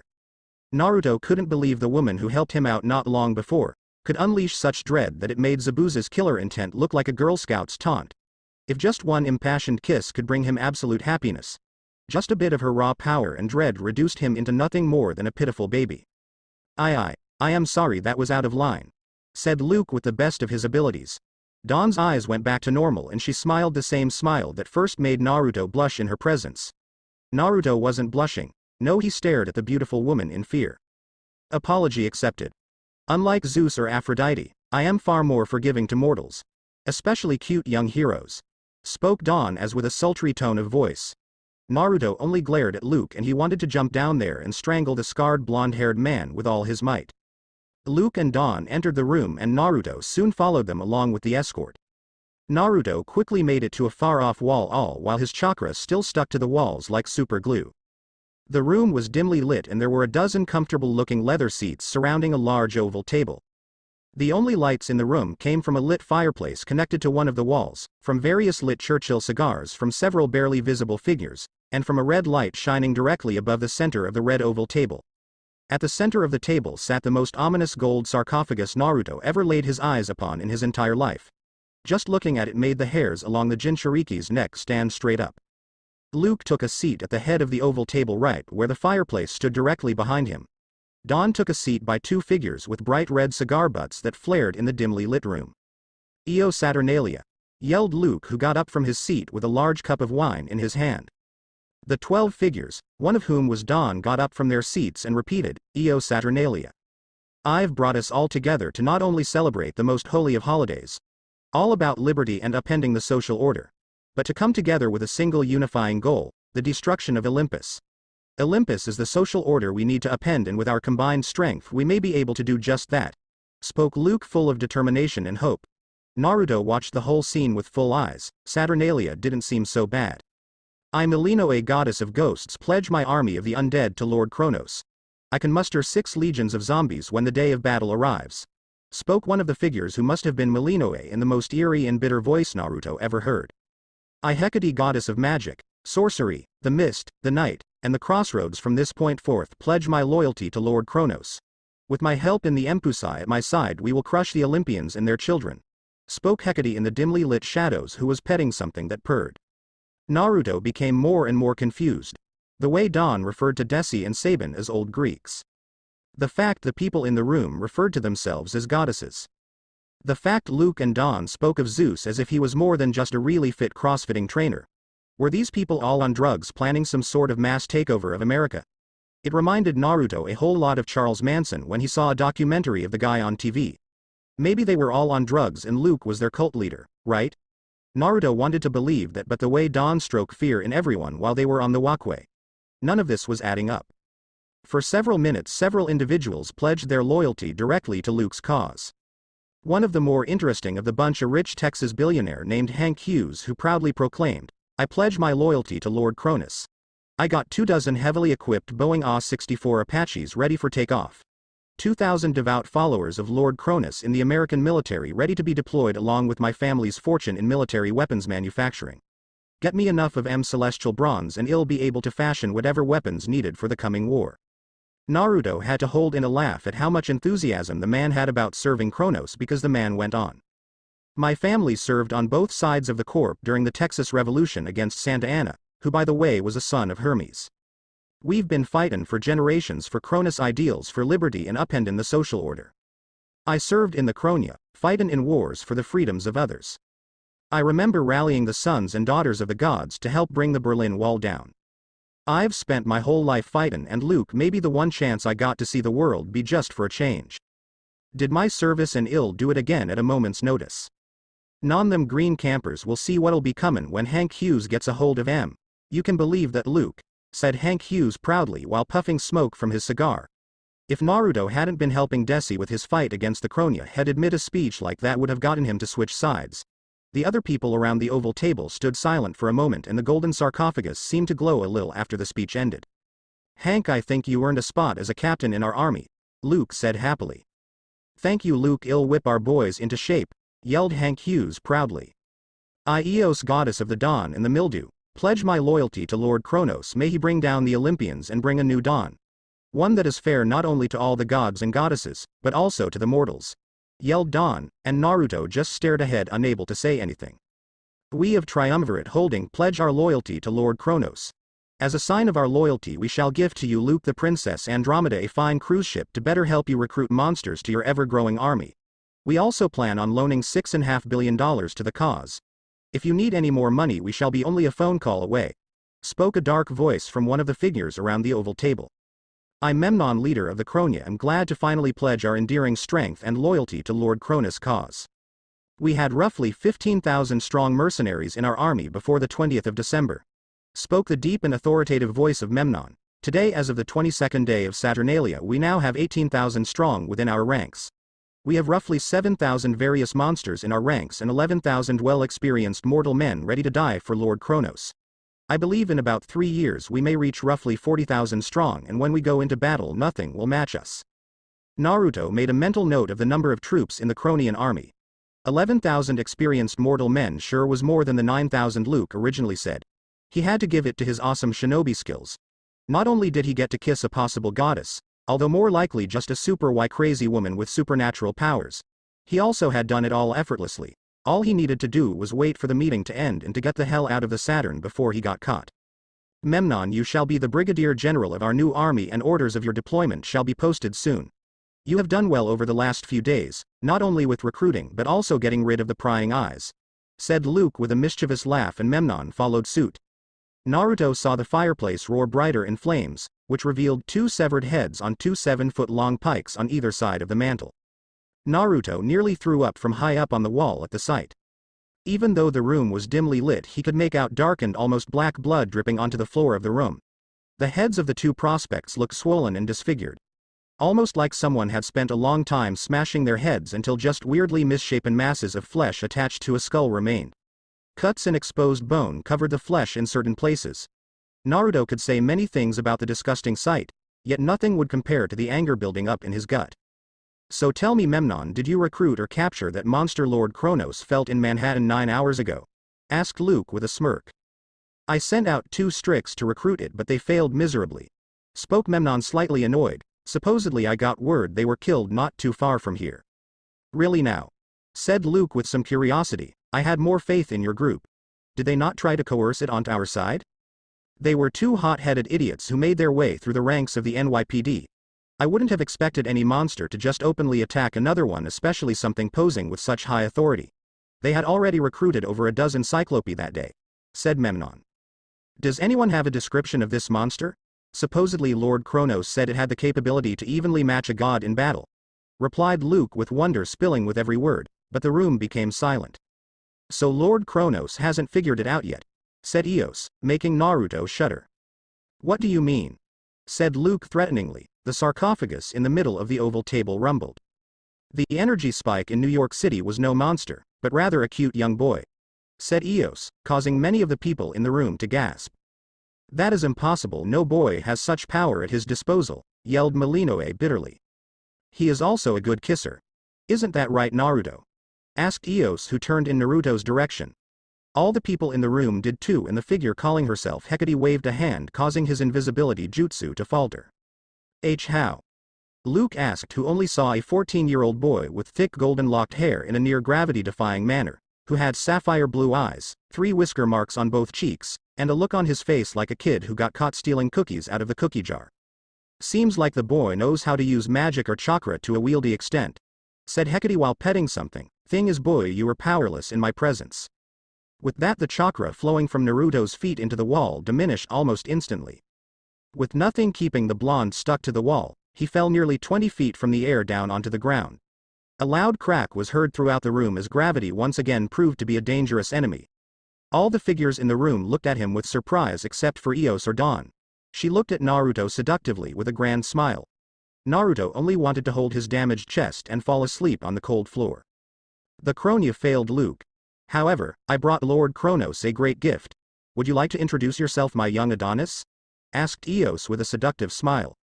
Naruto would have stammered an hour ago and fallen on his knees begging to do whatever she wanted.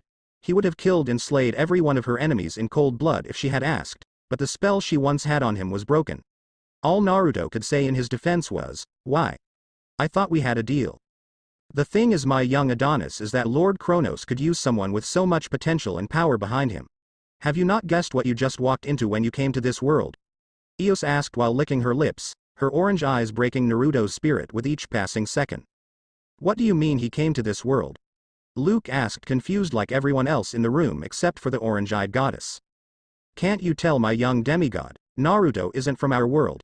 He has the stench of chaos all around him. He is from another dimension, a plane connected only by chaos. One of the gods broke the most sacred rule, and brought him over here into our plane.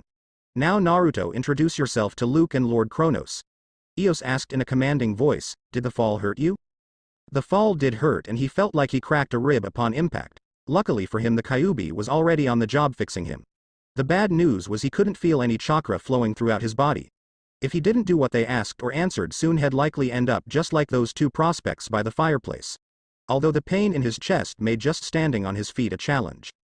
"The name is Naruto Uzumaki, so you better remember it, cause I am Konoha's genin extraordinaire. #1 party thrower in the Big Apple, absolute badass, and you guys don't know who you are messing with."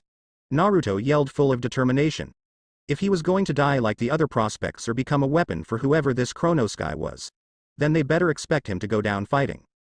"Ha ha ha, I like your fighting spirit, kid. How about this?" began Luke with a sneaky grin on his face. "You swear loyalty to Lord Kronos, and I can promise you a position in our ranks, money, women, and whatever you want. Not only that, but I'll promise to explain everything you need to know. Tell me, who are your parents?" Naruto looked at Luke, slightly surprised by the turn of events. What was he going to do? He couldn't use chakra. It had just turned off and he felt powerless without it. Not only did he lack any more tricks, he had been manipulated by Eos into falling 20 feet into a trap. The items she gave him were the only, yes. Naruto took out one of the red marbles from the bag Eos gave him in the limo, causing the woman to laugh. "Go ahead, Naruto. Do it." The way she said that made Naruto take a 180 at the situation he was in.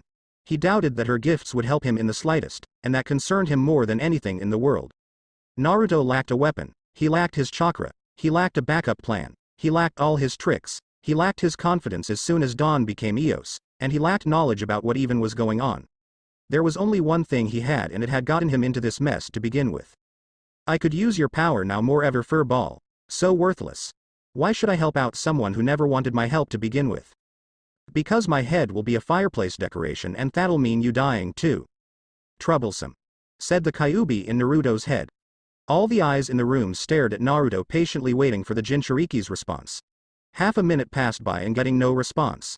Seeing no way out of this mess, Naruto fell to his knees, making Luke smirk, before he could bow his head, swear fealty to Lord Kronos. Naruto's eyes turned a bright crimson red. He felt the hot and icy chakra of the Kyuubi flow throughout his body, causing him to smirk. "You cornered the wrong fox." Luke watched Naruto disappear in a blur, but Memnon was hot on Naruto's tail. "After the brat, don't let the little fucker escape."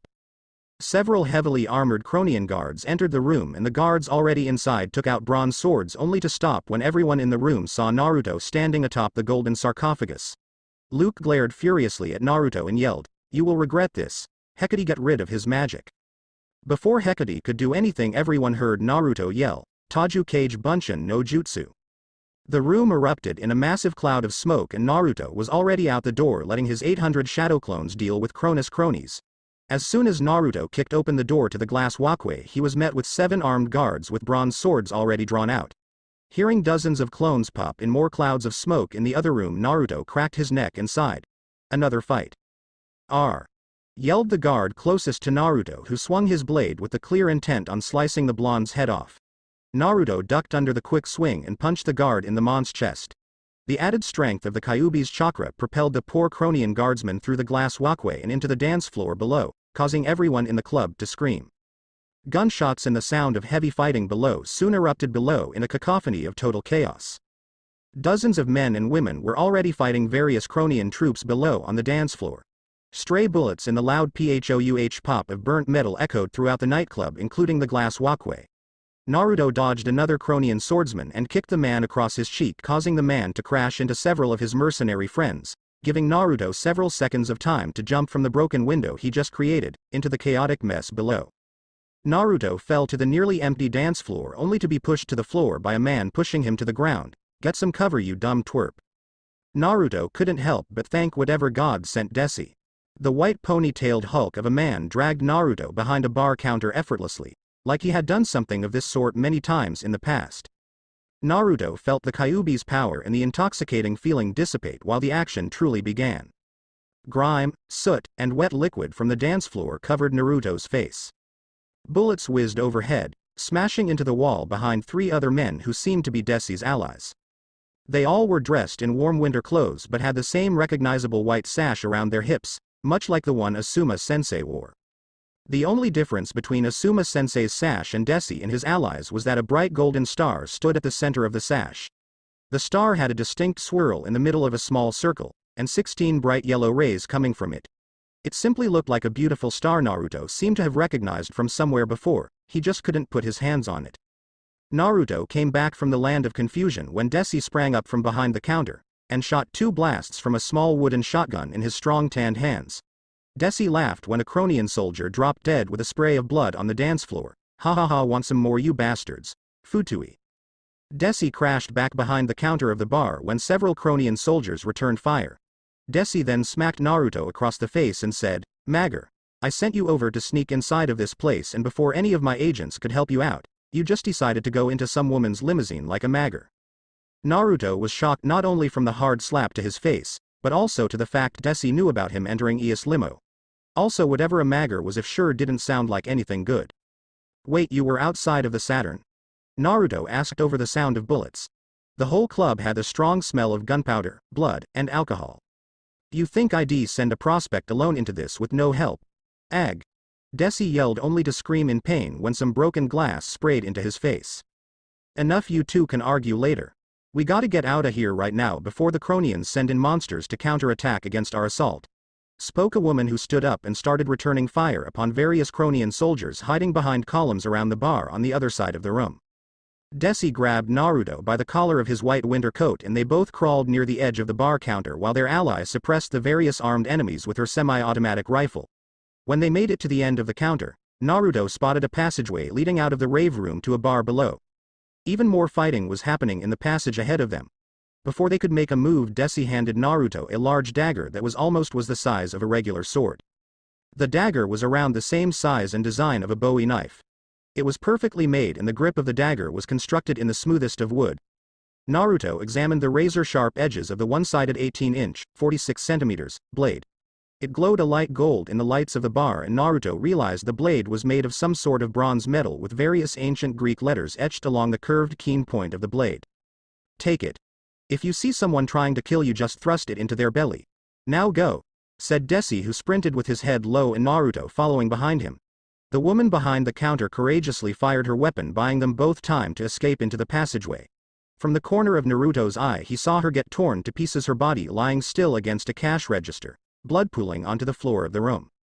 From the passageway Naruto and Desie sneaked their way past other individuals fighting and crawled their way behind a bar. Police sirens were closing in on the club and Desie took that as a cue to half-drag the blonde Jinchuriki straight out of the front doors of the Saturn to a black SUV waiting for them out front. Naruto wasted not even a second and bolted into the car with Desie behind him. The car lurched forward down Broadway, but several black and red sedans followed them in a hot pursuit. A dark-skinned woman with braided hair sat in the passenger seat with the window down, throwing weird bags at the asphalt below. The driver was none other than Sabin, who cut his way in front of cars all the while honking aggressively to get further down the street. "Can't you drive faster? Use some of that Bombay blood and get us the fuck out of here," yelled Desie while reloading his shotgun. Okay. You speaking to best driver in New York City, friend," replied Sabin, applying more pressure to the gas pedal. Naruto looked at Desie, who lowered the car window on his side of the car, and began firing rounds at the hood of a red sedan following their tail. Several police cars were following their pursuit, but after half an hour of Sabin turning from street to street around the city, they were the only car on a backwards road by Central Park right close to the edges of Harlem. "Okay boy, tell me everything that happened and don't leave any goddamn details out. I just lost 8 companions tonight getting your ass out of there," yelled Desie. Naruto did his best to explain everything from his encounter with Eos, her gifts, the way Luke tried to get him to join his ranks, and he included everything, just only leaving the small detail of the Kyuubi out of the mix. I guess there is no point in keeping it from you. You likely already have your suspicions, don't you?" Desie said as the SUV turned onto 5th Avenue. "Yeah, is everyone in this world on drugs or something? People were talking about being the goddesses of dawn and ghosts. I mean, you guys got monsters and weird female vampire things, but gods?" Naruto questioned while trailing off. "Look twerp, there are gods in this world, and every goddamned world, whether we like it or not. First off, that woman Dawn you made out with, right?" Desie began getting a nod from Naruto. "She is Eos, the goddess of dawn, and you are lucky to not have used any of her gifts. She is weakest only during Saturnalia. Those marbles contain some of her tears, and if they are even broken just a bit, they will release enough light to blind anyone on the spot. You're smart for not having fallen into that trap, or else you'd either be blind or her powers would have quadrupled until her tears evaporated. Now give me that damn vial." Naruto handed Desie the purple glass vial, who then threw the liquid out of his car window in fury. The glass shattered far off in the distance, and Naruto protested, "Hey, that might come in handy in the future." "Yeah, come in handy with getting you into gods know what. The only vials Eos hands out are rape drugs for young mortal men she wants to screw until their balls fall off. If you had drunk that shit back in the Saturn, you'd have woken up behind bars or in Eos' personal lair. So count your lucky stars you had some common sense tonight," said Desie with the car coming to a stop.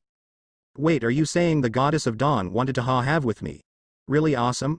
For like who knows how long?" Naruto asked with a slight nosebleed. He could have lost his virginity to a goddess. Man, if only Ero-sensei found out about this. His time with Ero-sensei sure rubbed off on him, cause if one kiss from Eos could make him forget about all the pain he suffered. "Look twerp, I can tell you that all mortal men who lay in bed with Eos suffer terrible fates.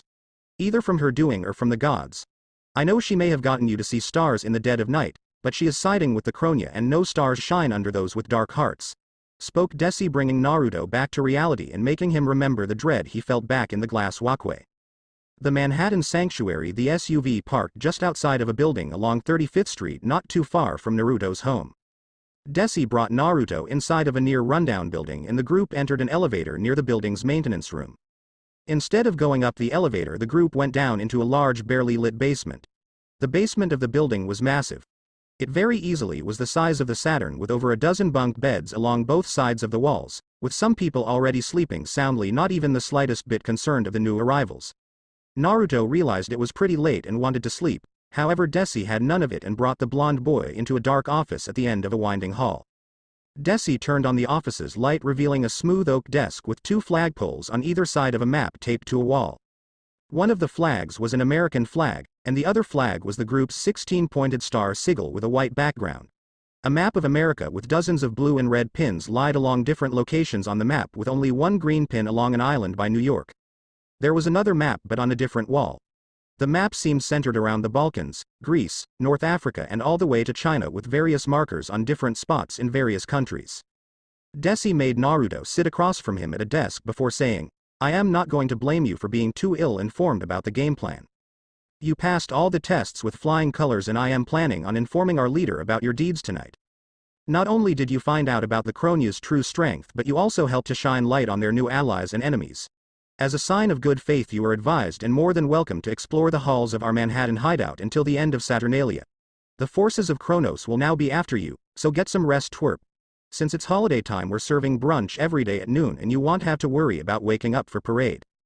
Naruto couldn't really remember how he drifted to an empty bunk bed with a comfortable blanket caressing his body. He felt so tired, and after spending over a day awake fighting for his life on multiple occasions. Sleep seemed like the best thing in the world to the Jinchuriki. This reminded Naruto of his past life as a shinobi. Hopefully, after a little bit of rest he could choose to kick some ass again.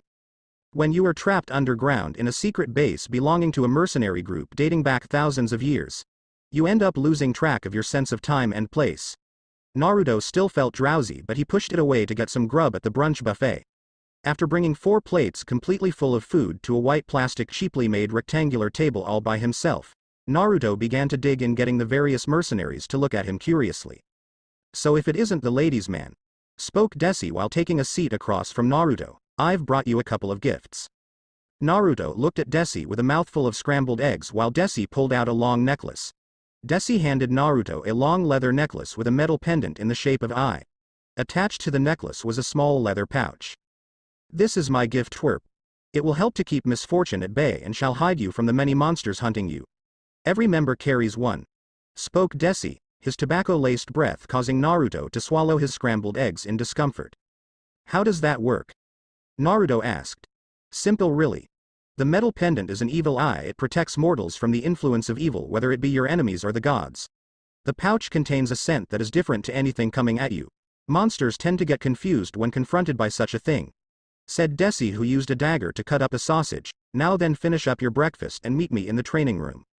After finishing another 4 plates of free food, Naruto met Desie in the training room of the sanctuary. A question that had been plaguing his mind came forward, and right next to him was the only man he knew who would possibly answer. "Look, Desie, I'd love to thank you for your group giving me protection, but I don't even know who you guys are or what you represent. Even though you aren't a member, I guess I can throw a bone in your case. You see, Naruto, we have gone by many names throughout history. At one point in time some called us the Free Company, at another point in time we went by the name Viale Guard or simply the Old Guard," began Desie, making Naruto scratch his head in confusion at the history lesson. "Really, what's your name now?" Naruto asked. "I was getting to that, twerp.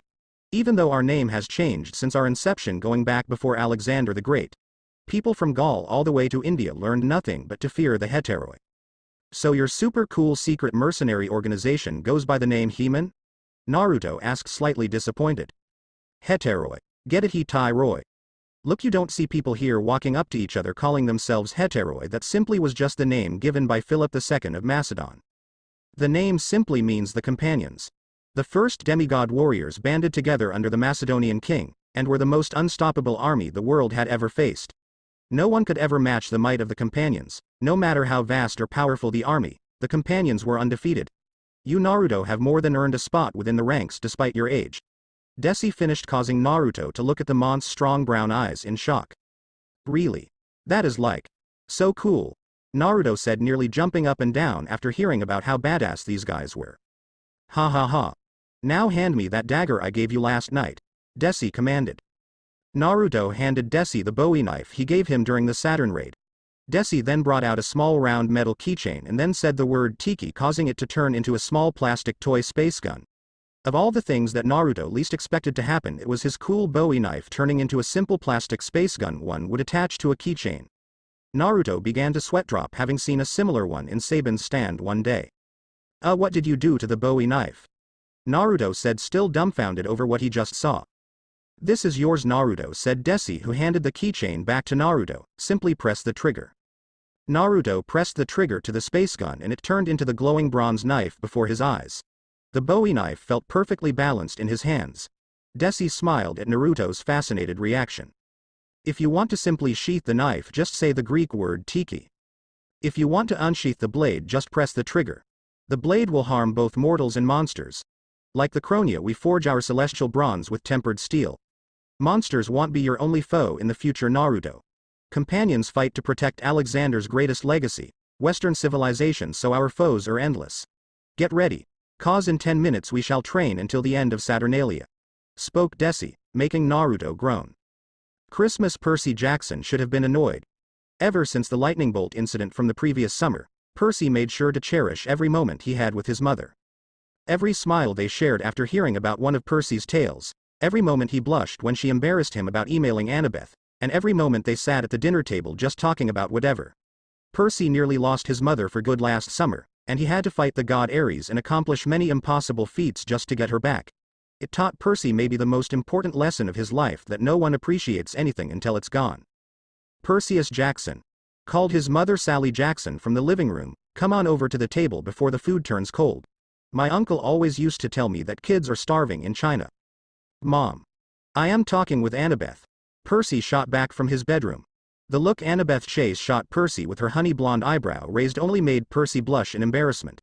This was the first time since summer he had a chance to talk with her face to face. On Christmas morning no less. It didn't help his mother had to intrude in on his iris message. Okay sweetie, but hurry it up. I got a call from Naruto and he should be over here soon along with Tyson, yelled Sally Jackson, further embarrassing her young teenage son. Oh, you never told me about your friends Percy? Annabeth asked curiously. I am sorry, I forgot to mention them. Didn't really think you'd have been too interested in them. Percy replied honestly. If there was one thing that sucked about being a demigod, it simply was the double life of living in the real world and the immortal world. Well, I am just glad you got friends Seaweed Brain, said Annabeth. Hey.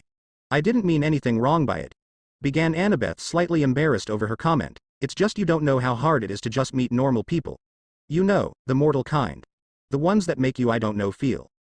Annabeth was cut off when the doorbell to the Jackson residence rang 5 times in a row like a pinball machine. Naruto's universal way of signaling he had arrived. Before Percy could wave his hand to disconnect the iris message, he heard his mother open the door and say, "Oh my Naruto, it's so good to see you and you brought over so many presents." Yeah. I thought I should get into the Saturna. I mean the Christmas spirit. Right Tyson? Naruto yelled in his usual loud and cheery voice. Yeah, he got me plenty of peanut butter donuts, said Tyson from the front door happily. Annabeth had a surprised and slightly questioning look on her face when she said, normal. Hey, where is Percy, Mrs. Jackson? Naruto yelled, I brought enough presents for everyone.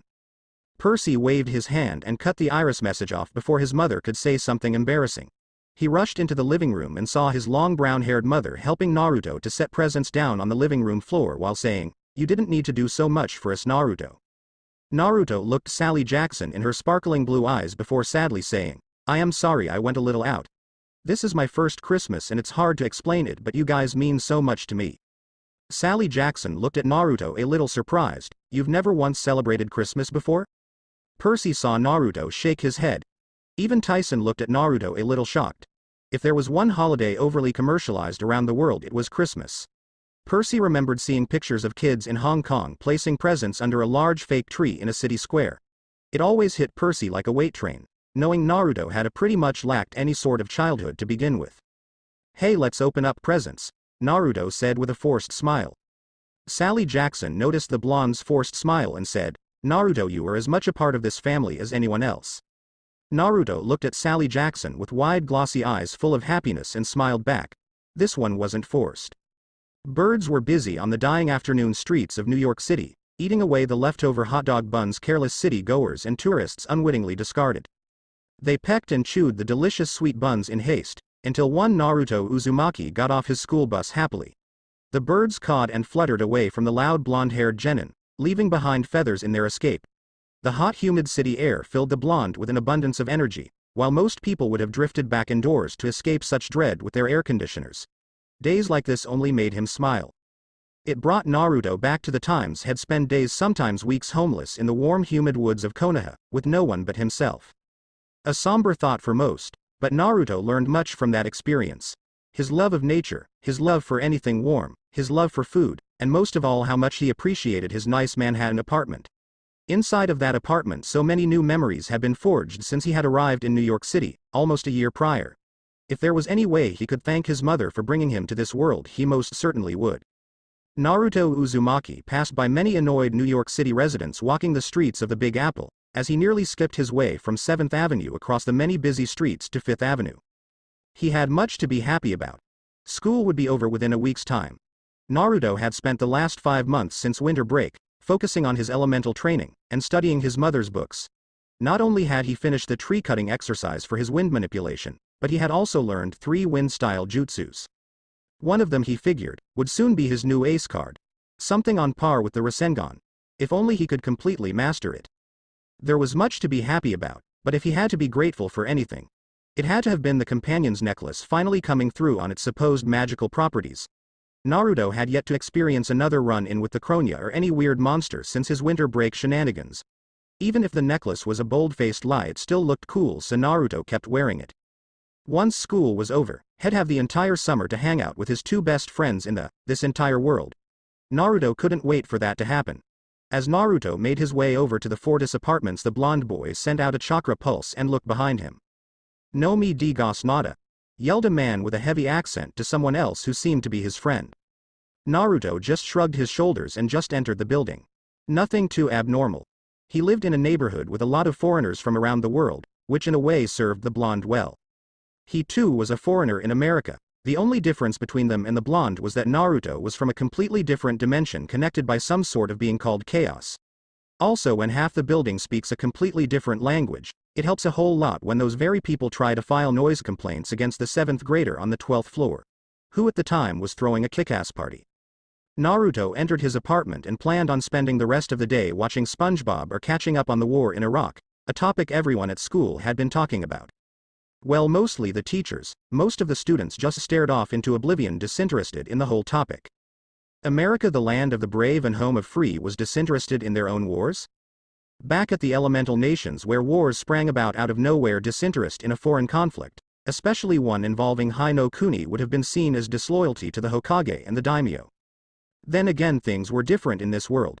Naruto was taken out of these conflicting thoughts when he pulled his face up, only to see Desie, the leader of the New York State chapter of the Companions, leaning against a wall, smoking a cigarette, and looking out of Naruto's window in interest. "Are you going to close that door, twerp, or just stand there like you've seen a ghost?" spoke Desie, who turned around to look the blonde boy in his warm, surprised sapphire eyes. What are you doing here?" asked Naruto after closing the front door of his apartment and throwing his backpack on the ground. Naruto saw that the door to his bedroom was wide open, and a duffel bag he didn't own sat idly on his neatly made bed. Before Desie could reply back, both companions heard loud banging against the door to Naruto's apartment. "Open up, brat," yelled Mr. Chen in his usual scratchy voice, "I know you're home." Naruto begrudgingly opened the door of his apartment, only to be greeted by his obese, balding, and smelly landlord, who didn't look very happy. No, the man had a terrifying scowl with eyes full of loathing. Naruto never really understood why his landlord held so much animosity towards him. After all, Naruto always made sure to pay his rent and bills on time. If he had to guess, the man likely found Naruto to simply be a troublemaker ever since the landlord became burdened with dozens of noise complaints in various different written dialects, all originating and blaming apartment 1215 many months back. Who was the owner of apartment 1215? Well, Naruto, of course, but nothing major came from the issue due to Mr. Chen finding it too troublesome to translate all of the complaints, than to just follow up on the incident.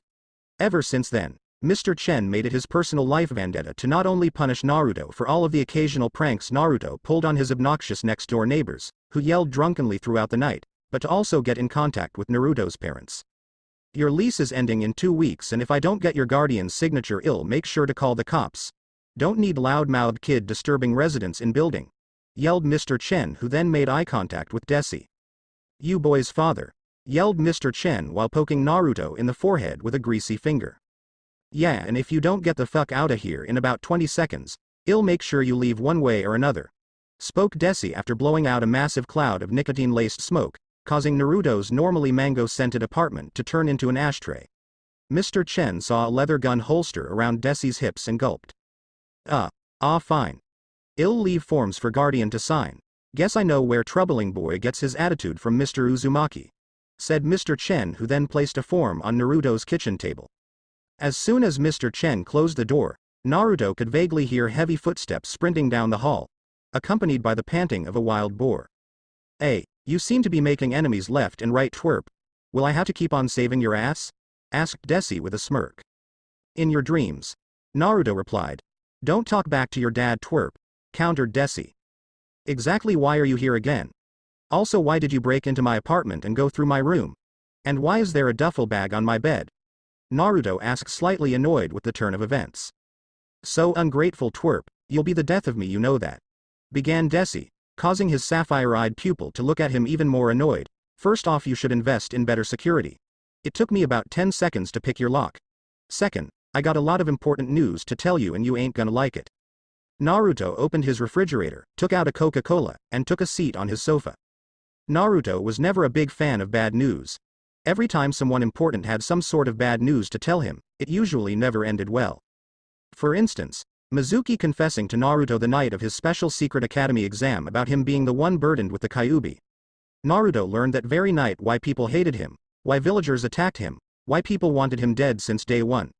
Better yet, there was the time he woke up after the Konoha crush, and found out Gigi died during his battle with Orochimaru. The one thing that nearly destroyed Naruto's spirit was the day he got assigned on the Sasuke retrieval mission.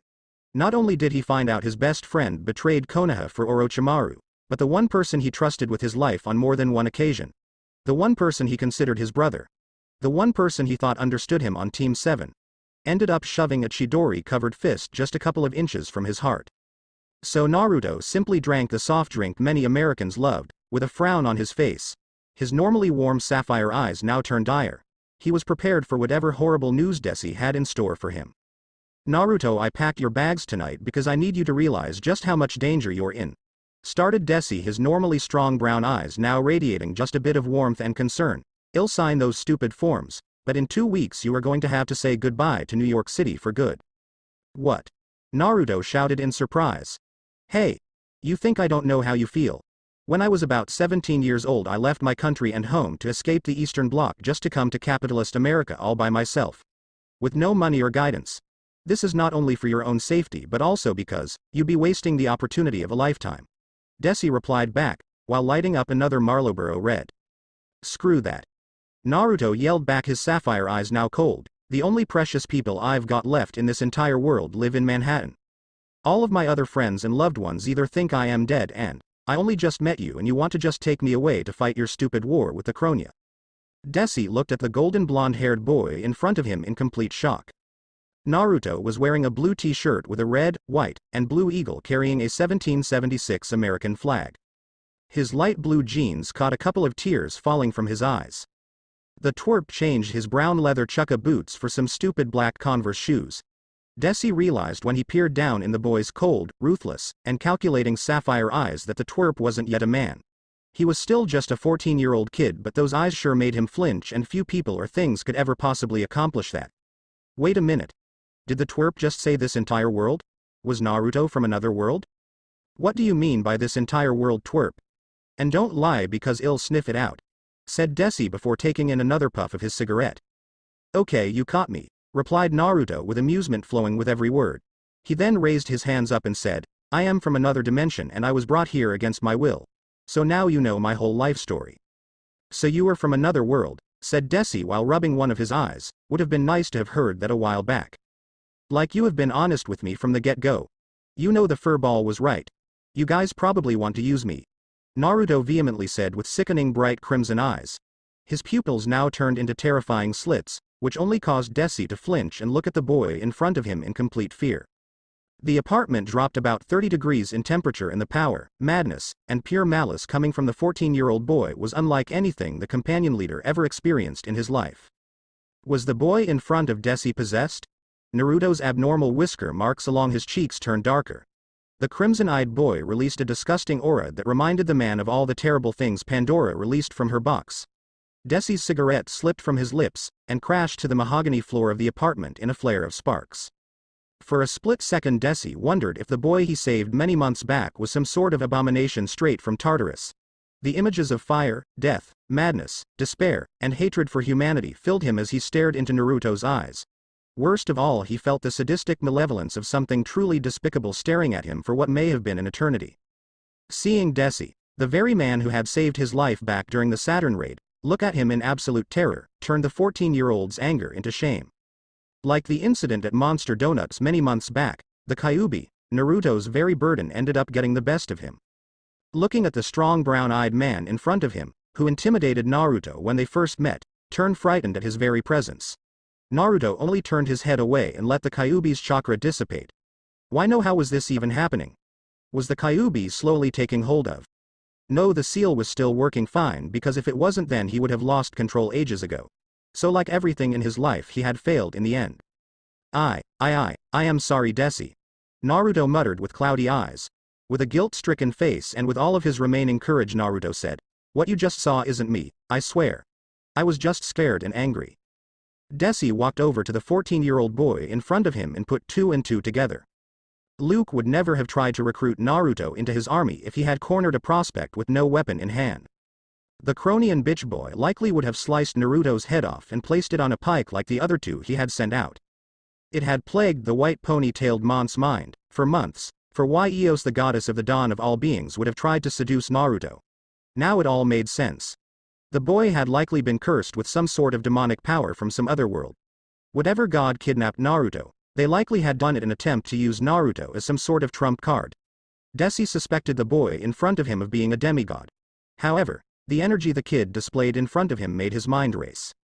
"There's nothing wrong with being scared, Naruto," Desie replied back while placing a smelly tobacco-scented hand on Naruto's shoulder. "I keep on forgetting you're still just a kid.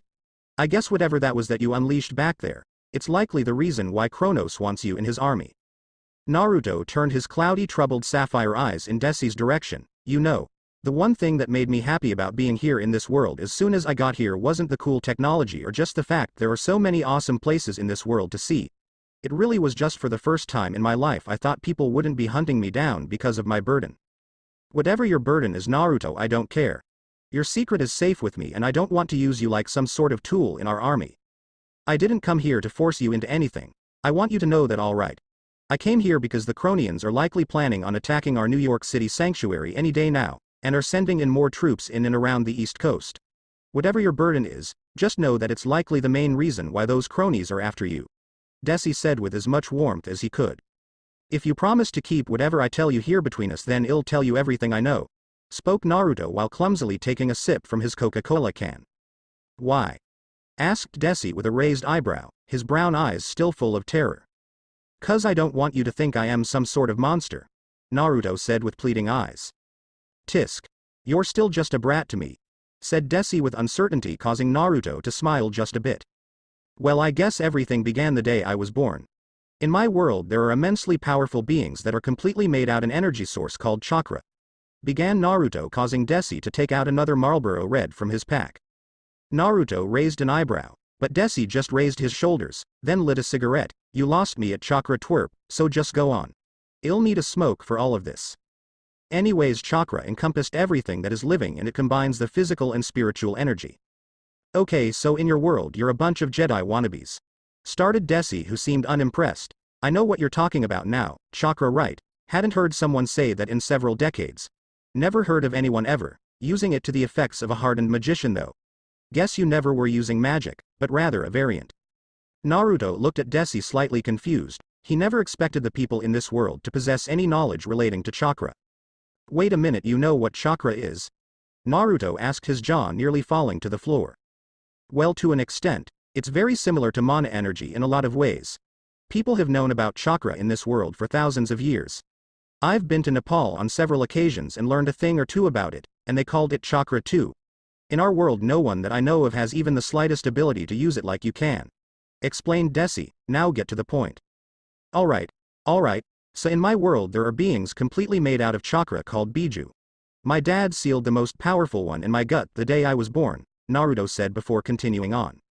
After explaining to Desie about his world, about the way kids grew up to be shinobi, how his father placed the Kyuubi in his gut to save Konoha, how everyone in Konoha wanted nothing to do with him, the beatings, the Chunin exams, Akatsuki, and the vampires.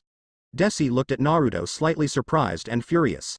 Naruto gulped, not quite sure if the one person he had just come clean to about his past thought of him as some sort of monster. Desie, on the other hand, felt disgusted by Naruto's tale. It had been a good while since Desie saw or heard something so blatantly horrific. The fact that the people in that world wanted Naruto to suffer, to be turned into a weaken, and for him to die, the cheery, warm twerp in front of him. The gods surely blessed the sapphire-eyed boy with a resolve stronger than most. If he had been in Naruto's shoes, he would have likely released the boy's burden years ago just to get back at them. They both said nothing for about 5 minutes. The only noise in the whole apartment came from Desie puffing out smoke and replacing his used-up cigarette with a new one. "Twerp, that is the reason why I need to get you out of Manhattan. You aren't safe here no matter how strong you think you are. The Cronia have spies everywhere and their resources are endless. I'll be leaving the city within 2 weeks with or without you," said Desie with a frown. "What do you mean? Aren't you guys like the most badass army in history?" Naruto asked. We were kid but not anymore. Ever since the end of the Cold War our numbers have dwindled to a fraction of what we once were. Not only that but Hank Hughes the captain of Cronus Army has already contacted the FBI and the DHS and both agencies have labeled the attack on the Saturn a terrorist attack. The only hideouts we will have left on the East Coast are Providence and Boston until things die down. There will be nowhere safe to hide around here by July except for headquarters. Explained Desie who seemed slightly tired. What do I get out of any of this? Naruto asked. Boy, we have some of the best tutors and teachers in the world in our ranks. You'll learn important things like philosophy, arithmetic, economics, battlefield tactics, siege tactics, strategy, different ways to fight, survival skills, and many other things kids should learn in school. You'll travel the world. Desie looked at the various National Geographic photos on Naruto's wall. Within 5 years I can promise you'll see things and go places you'd have only dreamed about while you were in Konoha. You mean Konoha? Naruto countered. He had to admit that the companions didn't seem so bad. Ever since before the academy he had always had the urge to explore the world and the unknown. The only other person to promise him that was Ero-sensei, and now Desie would be giving him that chance again. Naruto simply gave in. What other alternative did he have at this point? Tens of thousands of soldiers and monsters wanted him dead or alive. Various gods had joined forces against him. Not only were the companions promising him more than any before, but if he stayed. Naruto did not want to think about what the cronians would do to Percy, Tyson and Sally. You're right, I guess I'll go. Good. After hearing about all of your deeds during Saturnalia our leader is very interested in you twerp. When she has such interest in anything much less anyone. I'd say you have intrigued her beyond belief and she knows nothing about your burden, if that means anything. Said Desie causing Naruto's eyes to widen. Before Naruto could say anything both men heard light knocking against Naruto's door. Desie quickly placed his right hand against the leather holster of his revolver and begrudgingly said, "Ah, what now?" Naruto looked through the eye-hole in his door and his face turned pale. He opened his apartment door for none other than Sally Jackson, who was still in her red, white, and blue Sweet on America uniform carrying a small bag of orange candy in her right hand. Sally Jackson had brown hair with a few streaks of gray in it.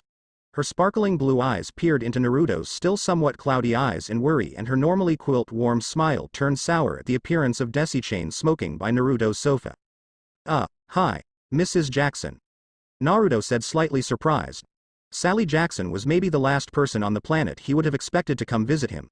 He knew vaguely well Sally had taken quite an interest in him for many months now, and kept pestering him about when she'd meet his parents. Naruto wondered if her upbringing made her more consistent in helping the blonde out. Oh Naruto, are you alright? Sally asked with her eyes narrowing in on Desie. She had been over to Naruto's apartment on only 2 other occasions and found the cheery boy to have been a pretty good influence on her son. Not only did they get along and play baseball every weekend together, but she had been thankful Percy's mind was occupied away from Camp Half-Blood's influence on her son's life. Sally knew how much Camp Half-Blood meant to her son, however, it didn't mean she wasn't worried that instead of her son playing with baseball bats her son now practiced with javelins that took out her fine china set. It worried her the first 2 visits over to Naruto's apartment at how the boy seemed to lack any sort of maternal or even paternal influence on his life. She asked the boy many times where his parents were and Naruto always seemed to grow cold and distant every time she brought it up. The only response she ever really got was when Naruto said with much sadness, "My mom left me and my dad, could we talk about something else?" "Oh nothing's wrong mom, I mean Mrs. Jackson." Naruto said with a foxy grin his now cloudy sapphire eyes now warm. "So who are you?" asked Desie while snuffing out a cigarette on the counter causing it to die in drifts of smoke and sparks. "Oh sorry I forgot to introduce myself.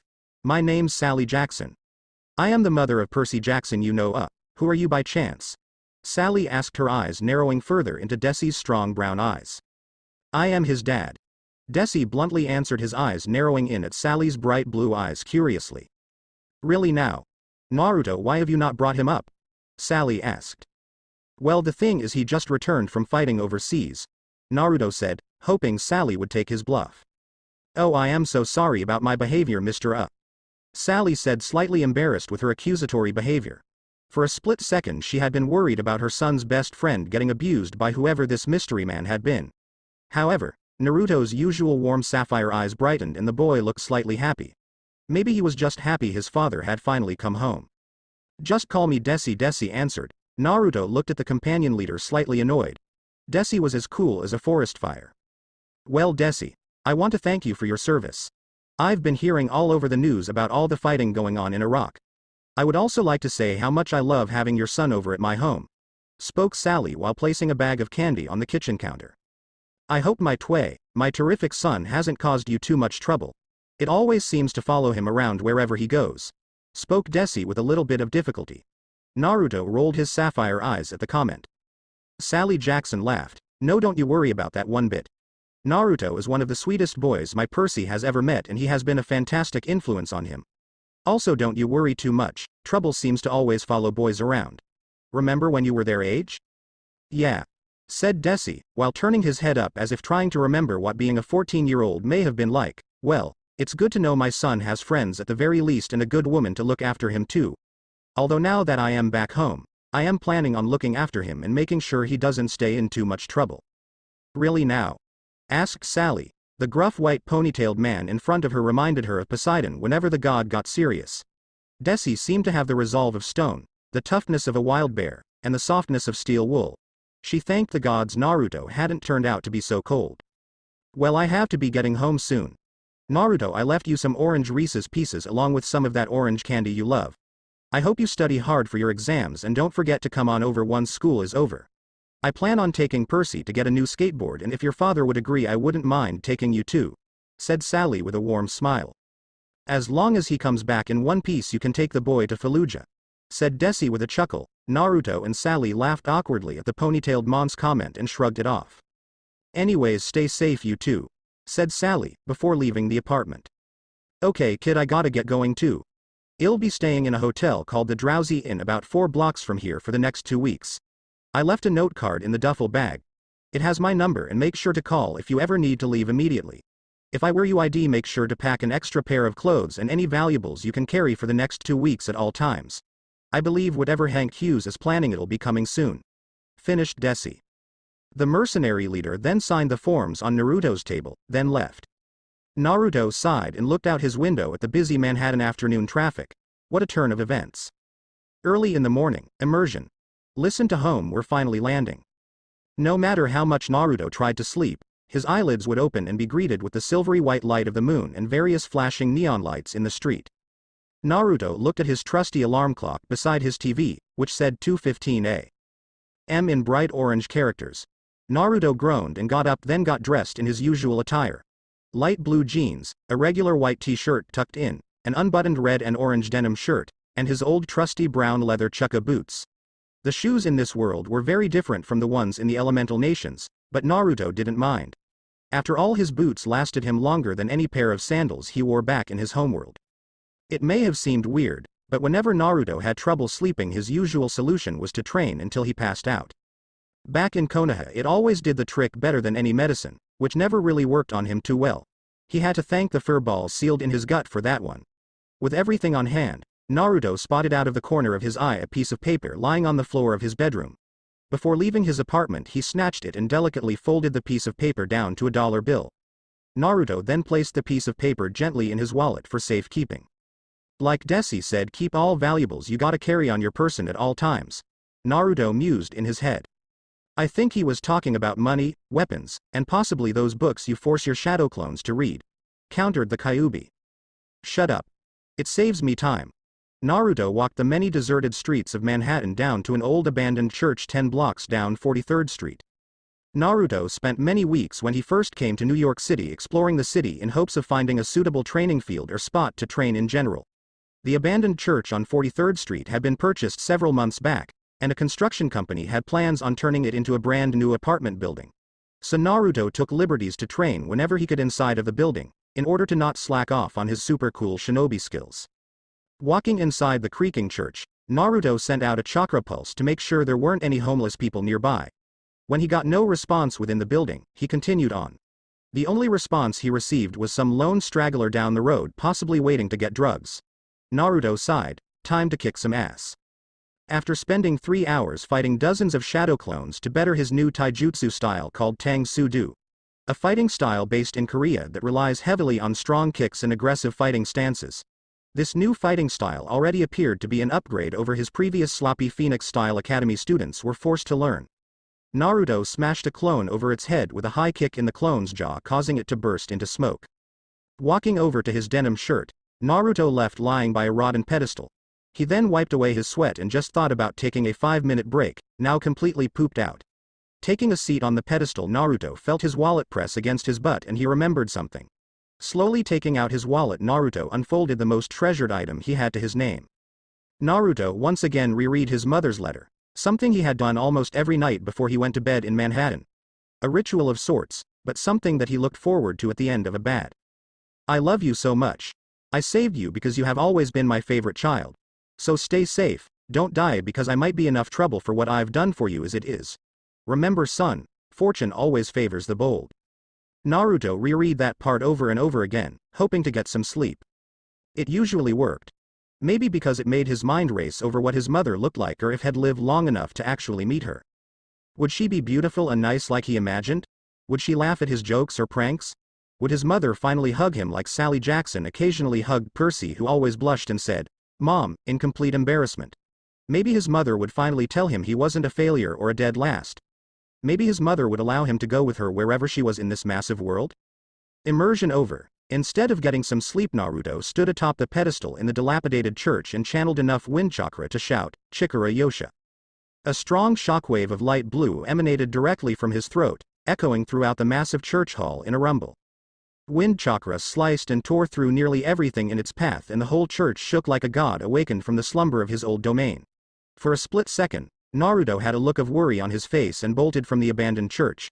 When much to the blonde's horror, the church came crashing down, covering the street in a massive cloud of smoke and debris. Luckily for him, no one was up or walking 43rd Street this early in the morning. The bad news: all the lights within the apartments along the street lit up like hundreds of fireflies in the night, all in sync. Windows opened and some man yelled, "Da fuck happened there? Connie, call 911, 1. Fucking terrorists crawling around here like roaches again. God damn it. People trying to sleep over here." Naruto ran away from the now crumbled church as fast as he possibly could. The last day of school, Naruto's last day of school at Merryweather Prep, started out as normally as any other day. With the clear exception of him watching an epic wedgie contest between his entire first period class. Despite the various pranks Naruto pulled on Matt Sloan over the last few months, the Merryweather bully seemed adamant in his pursuit of causing as much terror upon his fellow classmates as he could without being caught. The chip-toothed bully never was because of his father's vast fortune. So Naruto hoped his various pranks would cut some sense into his hollow skull. For instance, before spring break, Naruto pulled an awesome prank where he made a shadow clone transform into a terrifying clown he had seen on TV called IT. Naruto waited for Matt Sloan to be the only one showering in the locker room showers, where he then unleashed dozens of balloons from a ceiling scroll he had created and chased the chip-toothed asshole around until he ran out of the gym naked, crying about a killer clown chasing him. In a way, Naruto felt a little bad about that one. The school social worker threatened to throw Matt Sloan in an insane asylum, after they conducted an investigation where they discovered no such clown existed. Naruto figured Matt Sloan's daddy got him off the hook on that one. Another prank Naruto pulled on Matt Sloan consisted of the Jinchuriki handing out brownies to his entire class, who loved the blonde boy adoringly for it. However, the brownie he handed Matt Sloan was filled with enough laxatives and Arby's sauce that the poor bully spent the rest of the day glued to a toilet seat. Maybe he had been a little too sadistic with those two pranks. Hey, it more than compensated for Matt Sloan being the catalyst for him nearly losing control over the Kyuubi during Saturnalia, which resulted in the sapphire-eyed Jinchuriki having to battle monsters and cronian soldiers. The end result being some evil ancient Titan lord wanting him in his growing army. Today Naruto more than planned on unleashing his best prank yet. Too bad PE was a long time away. Why Mr. DeMilo thought reenacting Lord of the Flies was a good idea made the sapphire-eyed boy scratch his head in wonder. This was to be Naruto's final exam concerning the famed English teacher at Merryweather Prep this year. Maybe for his entire life, if he followed through in Desie's plan on leaving New York City to wherever the companion's headquarters was at. Still, it didn't mean Mr. DeMilo's whole social experiment didn't work, because the entire playground now had exploded into total chaos. Various 7th graders were playing full-on tackle, 2 girls were pulling each other's hair, and Matt Sloan was attempting to give his best friend a wedgie. Tyson stood idly by, unconcerned about Matt Sloan sneaking up behind him. As soon as Matt Sloan attempted to give the 6'3" 7th grade giant a wedgie, Matt Sloan was pulled up by his shirt's collar and soared into a dingy-looking tire swing nearly 15 feet away. "You freak. Why don't you go back to your cardboard box?" Matt Sloan said, completely dizzy and out of it. Naruto narrowed his eyes on Matt Sloan as he watched Tyson sob. The gentle giant covering his head with his massive hands inside of the jungle gym. Before Naruto could do or say anything, Percy yelled back, "Take it back, Matt Sloan." Matt Sloan sneered and said, "You might have friends, Jackson, if you didn't hang out with that freak." Naruto stood beside Percy and saw his friend's cheeks turn blood red and his sea-green eyes turn wild like a roaring typhoon. Percy surprised him when he replied back, "I already got friends, Matt. Maybe you should try and get some real ones."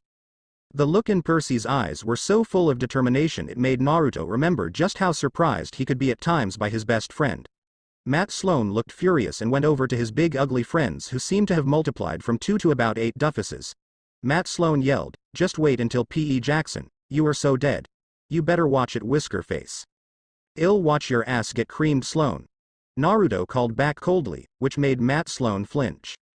Not long after that whole exchange, Mr. DeMilo came outside and checked the carnage he had unleashed upon his students and said, "You all now understand Lord of the Flies perfectly.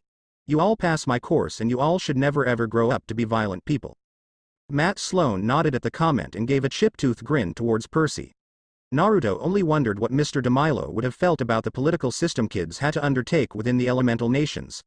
Never in Naruto's life had he been more tempted to make a smart-ass comment about any of that. Instead, Naruto kept quiet.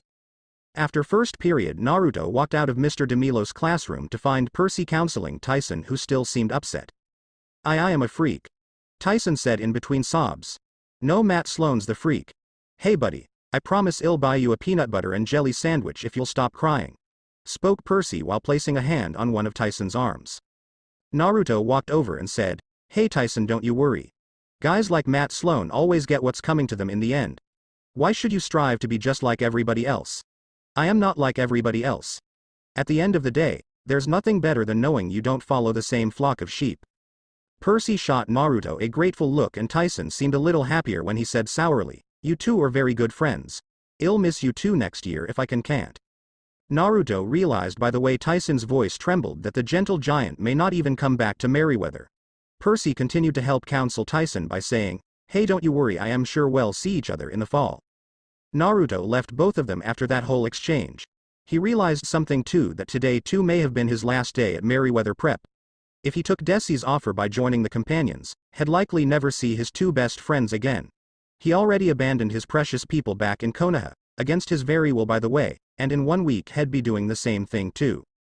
After Percy and Tyson caused a chemical meltdown during their second period exam in Ms. Tesla's classroom, Naruto watched dumbfounded as men wearing hazmat suits charged into the science lab to clean everything up. During third period in social studies, not much happened besides everyone reviewing longitude and latitude before their exam. If the academy teachers were awesome enough to allow their students to review before their exams, Naruto likely would have become a shinobi during his first try. Naruto looked at the map of Earth in complete and utter fascination. So many cool, awesome countries, cities, and places to visit. While drawing a longitude-latitude map, Naruto centered his map around Macedonia and Egypt. Something Alexander the Great would have wanted. If Desie was here right now, he too would have looked at Naruto's map in approval while puffing one of his cigarettes. Naruto grinned while he traced Turkey to the best of his ability. If he had to leave to join the successors of Alexander the Great, one of history's most badass figures, who rallied the children of the gods together to take over the known world, maybe joining them would be in his best interest after all? Naruto turned his head at hearing Percy protest, "Hey." Matt Sloan's pitbull eyes turned wide and his chip-tooth sneer unsettled the blonde as the bully looked at a photo in complete interest like he discovered the Holy Grail. The bully then said, "No way, Jackson. There is no way she is your girl." "Give it back," retorted Percy with red ears and roaring eyes. Naruto looked at the scene unfolding before his eyes in complete confusion as Matt Sloan handed whatever photo he had stolen from Percy in complete joy to his new entourage of duffuses. They ripped up the photo and turned it into spitwads to Percy's complete horror. Naruto had enough. He slammed his notebook shut and walked over to Matt Sloan with his fists clenched. Matt Sloan may have gotten a beat down from the sapphire-eyed boy, had it not been for one of the duffuses who came to his rescue at the last second. The duffus easily picked Naruto up with one hand around the collar of his shirt like it was nothing. Naruto looked at the ugly kid who towered over him in complete shock. The Duffus turned out to be a new kid and he had one of those stupid "Hi my name is" stickers from the admissions office, over his t-shirt. Naruto stared at the kids surrounding Matt Sloan in confusion. At least 6 of them had similar stickers on their shirts. All of them were jacked like a horse on steroids, with bulging muscles. They all had a weird sense of humor, mused the blonde, because they had names on their name tags like Skull Eater and Joe Bob. Naruto didn't think too much about it, mostly due to him doing something similar at the beginning of the year. A good old guy Inkton, too bad a teacher made him write his real name. Can't believe this guy just picked up Guy Inkton? Naruto thought, while the new kid looked Naruto in the eyes like he wanted to obliterate him this very second. Nice for you to meet my new friends Whisker Face. They are transferring here next semester and I bet they can pay the tuition unlike Lenny, spoke Matt Sloan in glee. I don't like you, said the new kid by the name Skull Eater. Naruto felt the same way, but Skull Eater reluctantly placed him down, causing Naruto to back away slowly. Not in fear, but maybe he needed to go according to plan. It was all set up, all he needed to do was to wait for PE for the fun to truly begin. Naruto made sure to have timed the seal he placed on Matt Sloan several weeks ago for this very moment in time. Matt Sloan and his new Duffus buddies ignored Percy Jackson.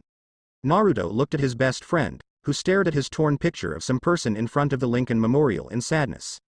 Screw Matt Sloan. I don't care if this may trump the period blood prank and possibly physically damage him. He's got it coming. The bell rang and a tidal wave of kids took Naruto from social studies straight to the gym. Dressing up in his blue and green tie-dyed gym shirt and gray gym shorts, Naruto placed the trusty necklace Desie gave him in his jeans along with his keychain containing his super cool magical Bowie knife. Everyone hated their gym uniform at Merryweather, which made them look like weird hippies. Although Naruto didn't mind it too much. It reminded him of his outlandish orange jumpsuit that he always wore back in Konoha. Standing with the crowd of kids at attention in front of the coach Nunley, who Naruto assumed had to have witnessed the Declaration of Independence. The man had more wrinkles than a 7th grader could count if they had the time or patience for such a task. A pair of large spectacle glasses hung down near his nostrils, making the man look slightly loony, and he had a small tuft of greasy gray hair on his head. They were all surprised when the withered old coach, reading from one of his Sports Illustrated magazines, said, "We're playing dodgeball." "Can I be team captain?" asked Matt Sloan, his chipped tooth gleaming. Yeah. MHH, answered Coach Nunley without looking over his magazine. "I want Percy to be the other team's captain." Yeah. MHH, Coach Nunley said with complete disinterest. Naruto stood by his team and shook his head. They were so dead. Matt Sloan's team consisted of all of the school jocks, athletes, the cool kids, and those 6 new kids who were about as tall and well-built as Tyson. On Percy's team it consisted of him, Tyson, Raj Mandeli, Corey Baylor, and the rest of the school's geeks, nerds, nobodies, and losers. Looking at his fellow teammates, Naruto felt they were entirely outmatched. Even so, they did have Tyson on their team and he was worth half a team in any sport all by himself. Not only that, but Percy had his secret weapon, Konoha's greatest terror to date. Wait, Orochimaru took the gold medal in that category. Well, one of Konoha's greatest terrors to date stood side by side Percy Jackson and Tyson. Together they would defeat these clowns. Matt Sloan took out a metal crate filled with hard rubber dodgeballs and opened it. A cascade of rubber tumbled to the middle of the basketball court and the bully had a satisfied look on his face. Scared? Tyson mumbled, "Smell funny." "Who smells funny?" asked Percy, slightly concerned. Naruto shrugged off whatever his friends were thinking. All he was concerned with was pummeling Matt Sloan with a dodgeball hard enough to chip another one of his ugly teeth. Coach Nunley blew the whistle and the game began. Matt Sloan's team rushed to the center of the basketball court and instantly grabbed all of the volleyballs. Corey Baylor hid behind the bleachers with half a dozen of Naruto's fellow teammates. Raj Mandeli screamed several curse words in Urdu, which must have been, "Oh shit. Oh shit. Run." Of all the things Naruto had to be burdened with, it had to have been a team full of cowards. To make matters worse, by the time the other team got their dodgeballs in hand, they rained a volley of rubber. Dozens of balls traveled at quick speed all across the court. One of those balls smashed into Percy's chest, causing the sea-green-eyed boy to fall to the gym floor in pain. Naruto mentally cringed at the sight. Several dodgeballs sailed across the gym towards Naruto, who somersaulted out of the way before they could knock him down too. A third ball, traveling at the speed of sound, thrown by Skull Eater, which whizzed past Naruto's left ear, causing it bleed. It would have likely taken his head off if he hadn't rolled forward closer to the opposing team. "Percy, duck!" yelled Tyson. Percy rolled out of the way as one of the dodgeballs slammed into the polished gym floor right where Percy stood. The impact of that ball actually destroyed some of the tile. Naruto narrowed his eyes at the opposing team who were all laughing. "You could kill someone," yelled Percy in desperation. "I hope so, Perseus Jackson. I hope so," yelled Joe Bob. Naruto felt his gut clench and something strange happened. The 6 new guys slowly morphed before Naruto's eyes. They grew taller than Tyson at 8 feet tall, and their already ripped muscles turned into something Sylvester Stallone would gawk at. They had razor-sharp yellow teeth and hairy arms that must have been borrowed by a bear. Tattoos covered their bodies in the shapes of snakes, hula woman, Valentine hearts, and Joe Bob had a distinct one that said "JB loves baby cakes" inside of a huge pink heart. Whoever or whatever baby cakes was, just looking at the tattoo made Naruto shudder in slight discomfort. These guys were just like the Strix he encountered during Saturnalia. They were monsters. Percy had a look of horror on his face, and Tyson too. The rest of the Merryweather boys inside of the gym ran in terror at the spectacle. Matt Sloan with a pale face said, "Hey, you're not from Detroit." One of the giants with the snap of his fingers caused the gym exit doors to shut permanently, right before poor Raj Mandeli could leave. With yellowed teeth gleaming, the giant yelled, "No one leaves until you are out. We Laestrygonians will at last feast upon the sea god's child." Naruto flipped out of the way of another expertly thrown dodgeball, making him think, if only I took Tenten more seriously on her offers to train with Team Guy. A crowd of students were banging on the door with their fists, yelling for their lives. The only people left anywhere near where the giants now stood were none other than Percy Jackson, Tyson, Naruto, and the still unconcerned Coach Nunley. The grizzled old fart of a coach simply turned a page in his Sports Illustrated magazine with the headline "Remembering the Great Intimidator Dale Earnhardt." Naruto dodged another 2 dodgeball strikes, making the 6 giants narrow their eyes in anger. "Get out of the way, sniff. My luck has finally paid off. Never knew we'd get 2 delicious heroes for dinner." Percy stared at Naruto, who seemed slightly confused and shook his head. He'd have to bring that up later. Instead he yelled back, "Let them go. You want me, right? Not so fast, young hero. We need a little workout too. Let's play a game, to the death," yelled Skull Eater, and instantly the rubber dodgeballs turned into terrifying bronze cannonballs completely covered in flames. Before Percy could say something along the lines of them taking a simple middle school game of dodgeball way too seriously, he heard Naruto yell right on back, "Yo, ugly fucking ducklings." The monsters turned their attention to the blonde, who smirked right on back at them. Naruto stepped forward in front of Tyson and Percy and then yelled, "Let's go." The monsters each grabbed one of the large fire-covered cannons in their hands like it was a simple tennis ball and grinned. They then threw their cannonballs straight at the blonde at expert speed and precision, at the blonde who now realized he bit off far more than what he asked for. The cannonballs sailed through the gym at a blink of an eye, and Naruto didn't have time to make any hand signs for his newly mastered ninjutsu. This was simply bad. Then out of the blue Tyson appeared in front of the dazed blonde yelling, "Naruto." The Jinchuriki watched the scene unfolding before his eyes in horror, as 2 of the balls pummeled their way into Tyson at breakneck speed. The rest of the balls missed. Each one crashed into the walls of the gymnasium, making the whole school shake. One of the cannonballs sailed through the cinderblock walls and into Church Street. The whooshing of flames, the smell of smoke, and a shower of soot peppered the wake of the first volley. Tyson laid on the ground below Naruto's feet, the only Kazu. Naruto stared in complete shock at the fact Tyson stood before him completely unscathed. The gentle giant held the still burning cannonballs in his hands and sent the projectiles hurling towards the giants on the opposing team. Naruto watched 2 of the giants' grins turn into frowns, and then into a look of dread. The cannonballs smashed into them, causing them to explode into a shower of rotten yellow dust. Joe Bob growled out, "Impossible, kill them all." Not to be outdone, Naruto channeled chakra around him and ended his hand signs on the ram, then yelled out, "Futon, Kyofu no Pareto Yoroi." A strong funnel of wind surrounded the 14-year-old, who smirked as a burning cannonball flew straight at him. The cannonball stopped roughly 5 feet from its intended target, caught completely inside of the updraft of the funnel of condensed wind Naruto now wore like armor. The cannonball started spinning around Naruto, picking up speed, and flew in a random direction over Coach Nunley's head into the wall next to him. The coach didn't seem the least bit fazed that he could have been splattered by a 16-pound ball of metal. The coach simply turned a page in his magazine and continued reading. Naruto wanted to protest. There were 4 giants tearing up the gymnasium. Dozens of Merryweather kids banging into the exit doors with all their weight and might. If the giants were throwing Molotov cocktails right now, Naruto assumed the man would just turn another page in his magazine. "Coach Nunley, you gotta stop this game right now," Naruto pleaded with the coach as the Giants prepared to throw another volley of cannonballs at the opposing team. "You know the rules. Game ends at the ring of the bell. Also don't throw any illegal passes," spoke Coach Nunley, completely ignoring everything unfolding before the Mon's spectacle-covered eyes. "Yes, coach," spoke Skull Eater, who then threw his cannonball straight at Percy Jackson's feet. A great shockwave of polished gym floor erupted from the impact zone. Bits of flame and wreckage projected itself into Percy's gym clothes, and Naruto started to sweat in worry as bits of flame entered into the funnel of wind he had created. "Naruto, what the hell is that around you? How the hell are you doing that? And you're on fire?"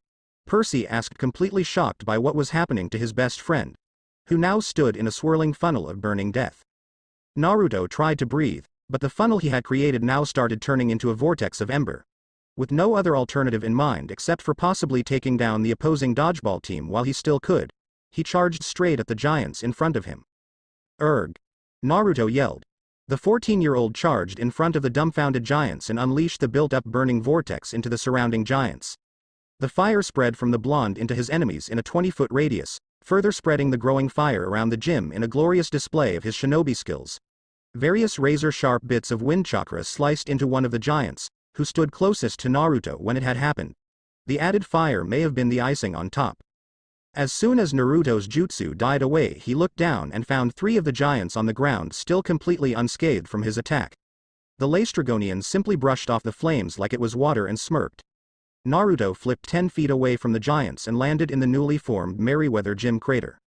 A group of students tried to hide inside of the locker room, but stopped in their tracks as a cannonball whooshed through the locker room walls. The built-up gas from hundreds of boys gave in and a massive explosion roared from the locker room, showering the gym floor of various clothes and shoes. Naruto stared at Percy in horror as another bronze cannonball aimed directly at Percy soared through the air. However, at the last second, Tyson caught another ball and threw it directly back at the opposing team. Another explosion of bronze shrapnel showered into 2 of the Giants. The only thing left of their existence was another cloud of yellow dust. The last Laestrygonian growled and spat curses in a gargled language. The Giant then threw a comet straight at Tyson, and it traveled over Coach Nunley's head in a line of bright orange. Tyson, who was jumping in the air cheering after his miraculous display of dodgeball sportsmanship, got caught off guard at the very last second. A great whoosh and a loud splat sent Tyson into the wall behind him. Several cinder blocks fell on top of the dirty Merryweather boy, who clutched his head. Naruto appeared behind Joe Bob in a near blur and smashed the Giant's head with an expertly landed axe kick in the behemoth's head. The Giant angrily yelled, "I am gonna enjoy chewing on your bones one at a time." Naruto continued his assault. By using as much chakra as he could pump in his body to prolong a continuous barrage of taijutsu moves. Percy charged forward now that the Giant's attention was occupied by his blonde best friend. His jeans laid sprawled on the ground at Joe Bob's feet. As soon as Percy made it within 5 feet of Joe Bob, by some miraculous touch of fate, the Giant swatted his right arm at just the right angle at the right time to bring Naruto's assault to a dead stop. Naruto flew 30 feet into a crater right by Coach Nunley's feet. Blood poured down Naruto's chin, further staining his already tattered gym shirt. The blow blurred his vision in glowing specks of white light. If things were bad, it only got worse as Joe Bob gloated, "Victory is mine. 2 down and 1 more to go." Joe Bob picked up a cinder block in his hands, and prepared to squish Percy Jackson in with glee in his eyes. His gleeful expression turned dour as his shirt ripped open. A shiny horn emerging from the Giant's chest caused him drop the cinder block in shock. Naruto picked himself up and stared at the scene, completely shocked. The horn kept growing from outside of the Giant's chest, and Naruto realized that was no horn. It was a knife. A celestial bronze knife. The Giant screamed and muttered, "Ow."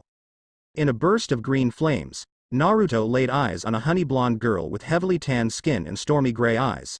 She stood directly behind where Joe Bob once stood and had a look in her eyes like she had fought 1,000 psychic wars in the past. A slight unnerving grin plastered her face as she sheathed her blade, completely satisfied, almost as if this was an everyday occurrence. The girl wore dirty white sneakers and was dressed in denim summer shorts, showing her athletic build. Naruto only blushed and shook his head, before he thought perverted things, and continued up, only to see an orange t-shirt that said Camp Half-Blood. She had a Yankees cap tucked into her shorts and a backpack slung over her shoulders, completely covered in grime. The honey blonde girl smiled warmly at Percy, who still looked dumbfounded. Naruto shook away soot and ash covering his body and stood up. Matt Sloan appeared right next to the honey blonde girl, even more shocked than anyone else in the gymnasium as he sputtered out, "Yo, you're the girl. You're the girl from the pict." Matt Sloan never finished his sentence because the honey blonde girl punched Matt Sloan directly in between his eyes. The bull-eyed boy fell to the cratered floor holding his bloody nose as the girl said, "And you lay off my friend." Naruto's attention turned away from the whole exchange at the sound of the exit doors of the gym being banged like a battering ram. Mr. Bonsai, the ex-Green Beret and current principal, headmaster of Merryweather Prep, stood outside of the exit door glass. He did not have a happy face. Naruto had just faced 6 killer monster giants, but the look the principal shot him made the sapphire-eyed boy shake. Flames and smoke burned around Percy and whoever this mysterious girl was, as Percy stammered, "Annabeth, how did you? When did you?" "Pretty much all morning." Annabeth replied, "I tried talking to you this morning but you were never alone." Annabeth shot Naruto a quizzical look he couldn't put his hands on. She analyzed him like a scientist looking down at an ant with a magnifying glass. It made Naruto feel slightly like she was the lead investigator in a murder and he was one of the suspects in the police lineup.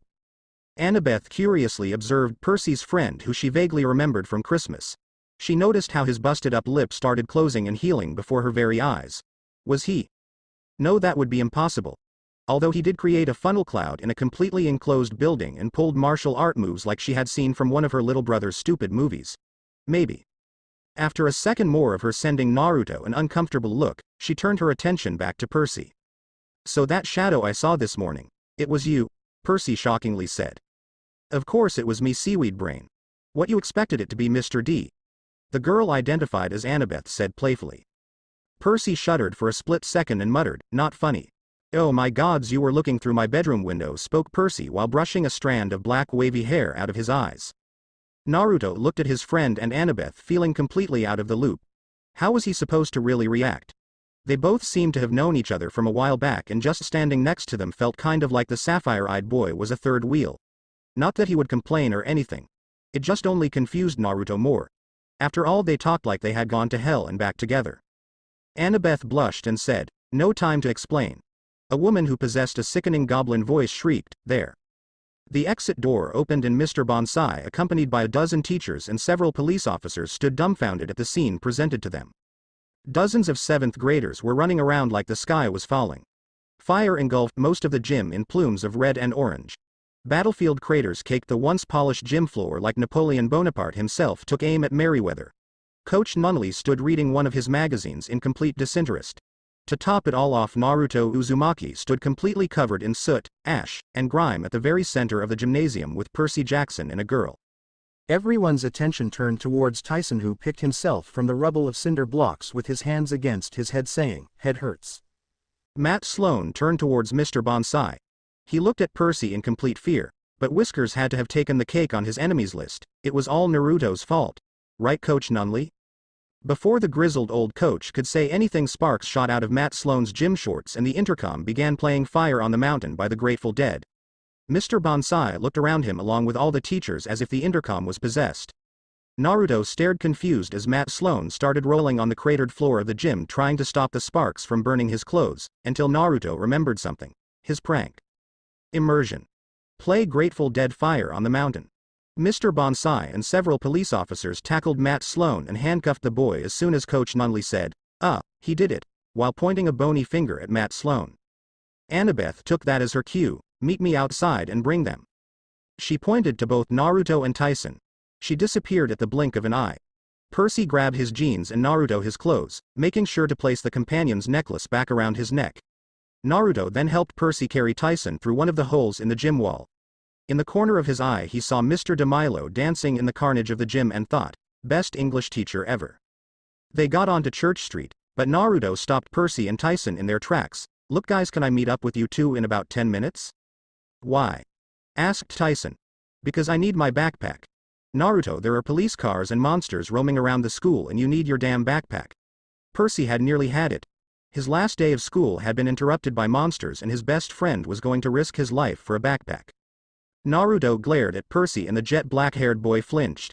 Naruto simply replied, "I'll meet up with you one way or another, Percy, but I need my backpack." After all, his most prized possession still laid inside of his wallet completely folded up. End of immersion. Training trip week 3.5. We've been in Emerald Bay for 3 days. Exactly who are we even looking for to begin with? Naruto asked while he followed his sensei through the seemingly endless merchant wharfs of the booming city. Emerald Bay was controlled partly by the Dravo Imperial Shipping Company and various other countries from the far west and east. It had been that way for almost 50 years after Hai no Kuni signed away the land after a peace treaty. The city simply was massive. Stone towers 15 stories high covered the city. Paved cobblestone roads were expertly laid out for carriages and carts. Thousands of people going about loading and unloading spices, goods, animals from around the world, all the while the sailors themselves spoke dozens of languages he never once heard before. Jiraiya didn't seem fazed. His student, on the other hand, is that a cannon?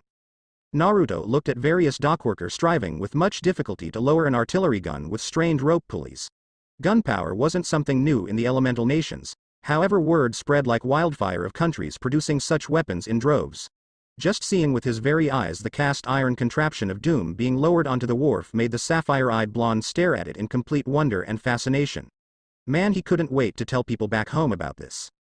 Yes, Gaki, it's a cannon. The daimyo, from what I heard, has ordered over 50 from Dravo in hopes to outmatch Iwa's new battlefield superiority. Ero-sensei said as they walked over to a massive warehouse. Look, I want you to be very careful about the man we are going to meet. He's the most informed and most criminal spy Konoha possesses. Despite that, he's always given me the most reliable information and is always consistent. So don't say anything when we go to meet him. Got it? Scolded Ero-sensei, making the blonde 13-year-old grin in anticipation. Ah, Jiraiya. Long time no see, friend, you look as good as ever, said a man from within the loaded warehouse. The man was seated upon a velvet-red throne right beside an open crate of dried brown tobacco leaves and several jars of peculiar substances right behind him. The man had a golden-toothed grin that gleamed from what little light shined within the dark warehouse. He had a scraggly, thinly cut black beard, very tanned skin, and dark brown olive eyes. His dark black curly hair absorbed all the light within the room and seemed to be almost one with the shadows that danced from various lit candlesticks upon the walls. The warehouse workers continued working silently, trying to keep a distance from their leader, who now was surrounded by 3 large bulky goons armed with swords on their hips. Naruto found the whole scene before his eyes to be very sketchy, and someone like Ero-sensei colliding with people like this also unsettled the blonde. The man looked Naruto straight in his sapphire eyes with glee and fascination before saying, "The name is Indio, head of the Emerald Bay Shipping Warehouse Company, at your service." "You too," spoke Ero-sensei as he noticed Indio's eyes narrow in on Naruto. "Seems like you've brought another brat along. Reminds me a whole lot of the other brat you had." "Ha ha ha ha," laughed Indio, making Naruto feel even more uneasy. "Indio, I want us to get to business. Do you have one of the stone tablets of Sezu?" Ero-sensei asked, trying to change the subject and get to the point. "Ero-sensei, what's Sezu and what are these stone tablets?" The way Ero-sensei looked at him made him realize he had already broken his oath of silence. Indio laughed along with his henchman, then said, "Ha ha ha, I like this blonde-haired brat. Naruto Sezu was once a widely worshipped god across the entire elemental nations, going as far back as the Marzonic Empire. He was said to have been the most powerful god of all his followers, and they had temples of Sezu all across the elemental nations," answered Ero-sensei with a palm against his face. "How come I never heard about him until now?" "Because Naruto, things get lost to time," answered the wise sage. "Like the supposed stone tablets that lead to the god's realm, or as some people like to call it, the greatest treasure hunt in the world, ha ha ha ha." Indio finished. Naruto simply stared wide-eyed in wonder. Thanks for watching.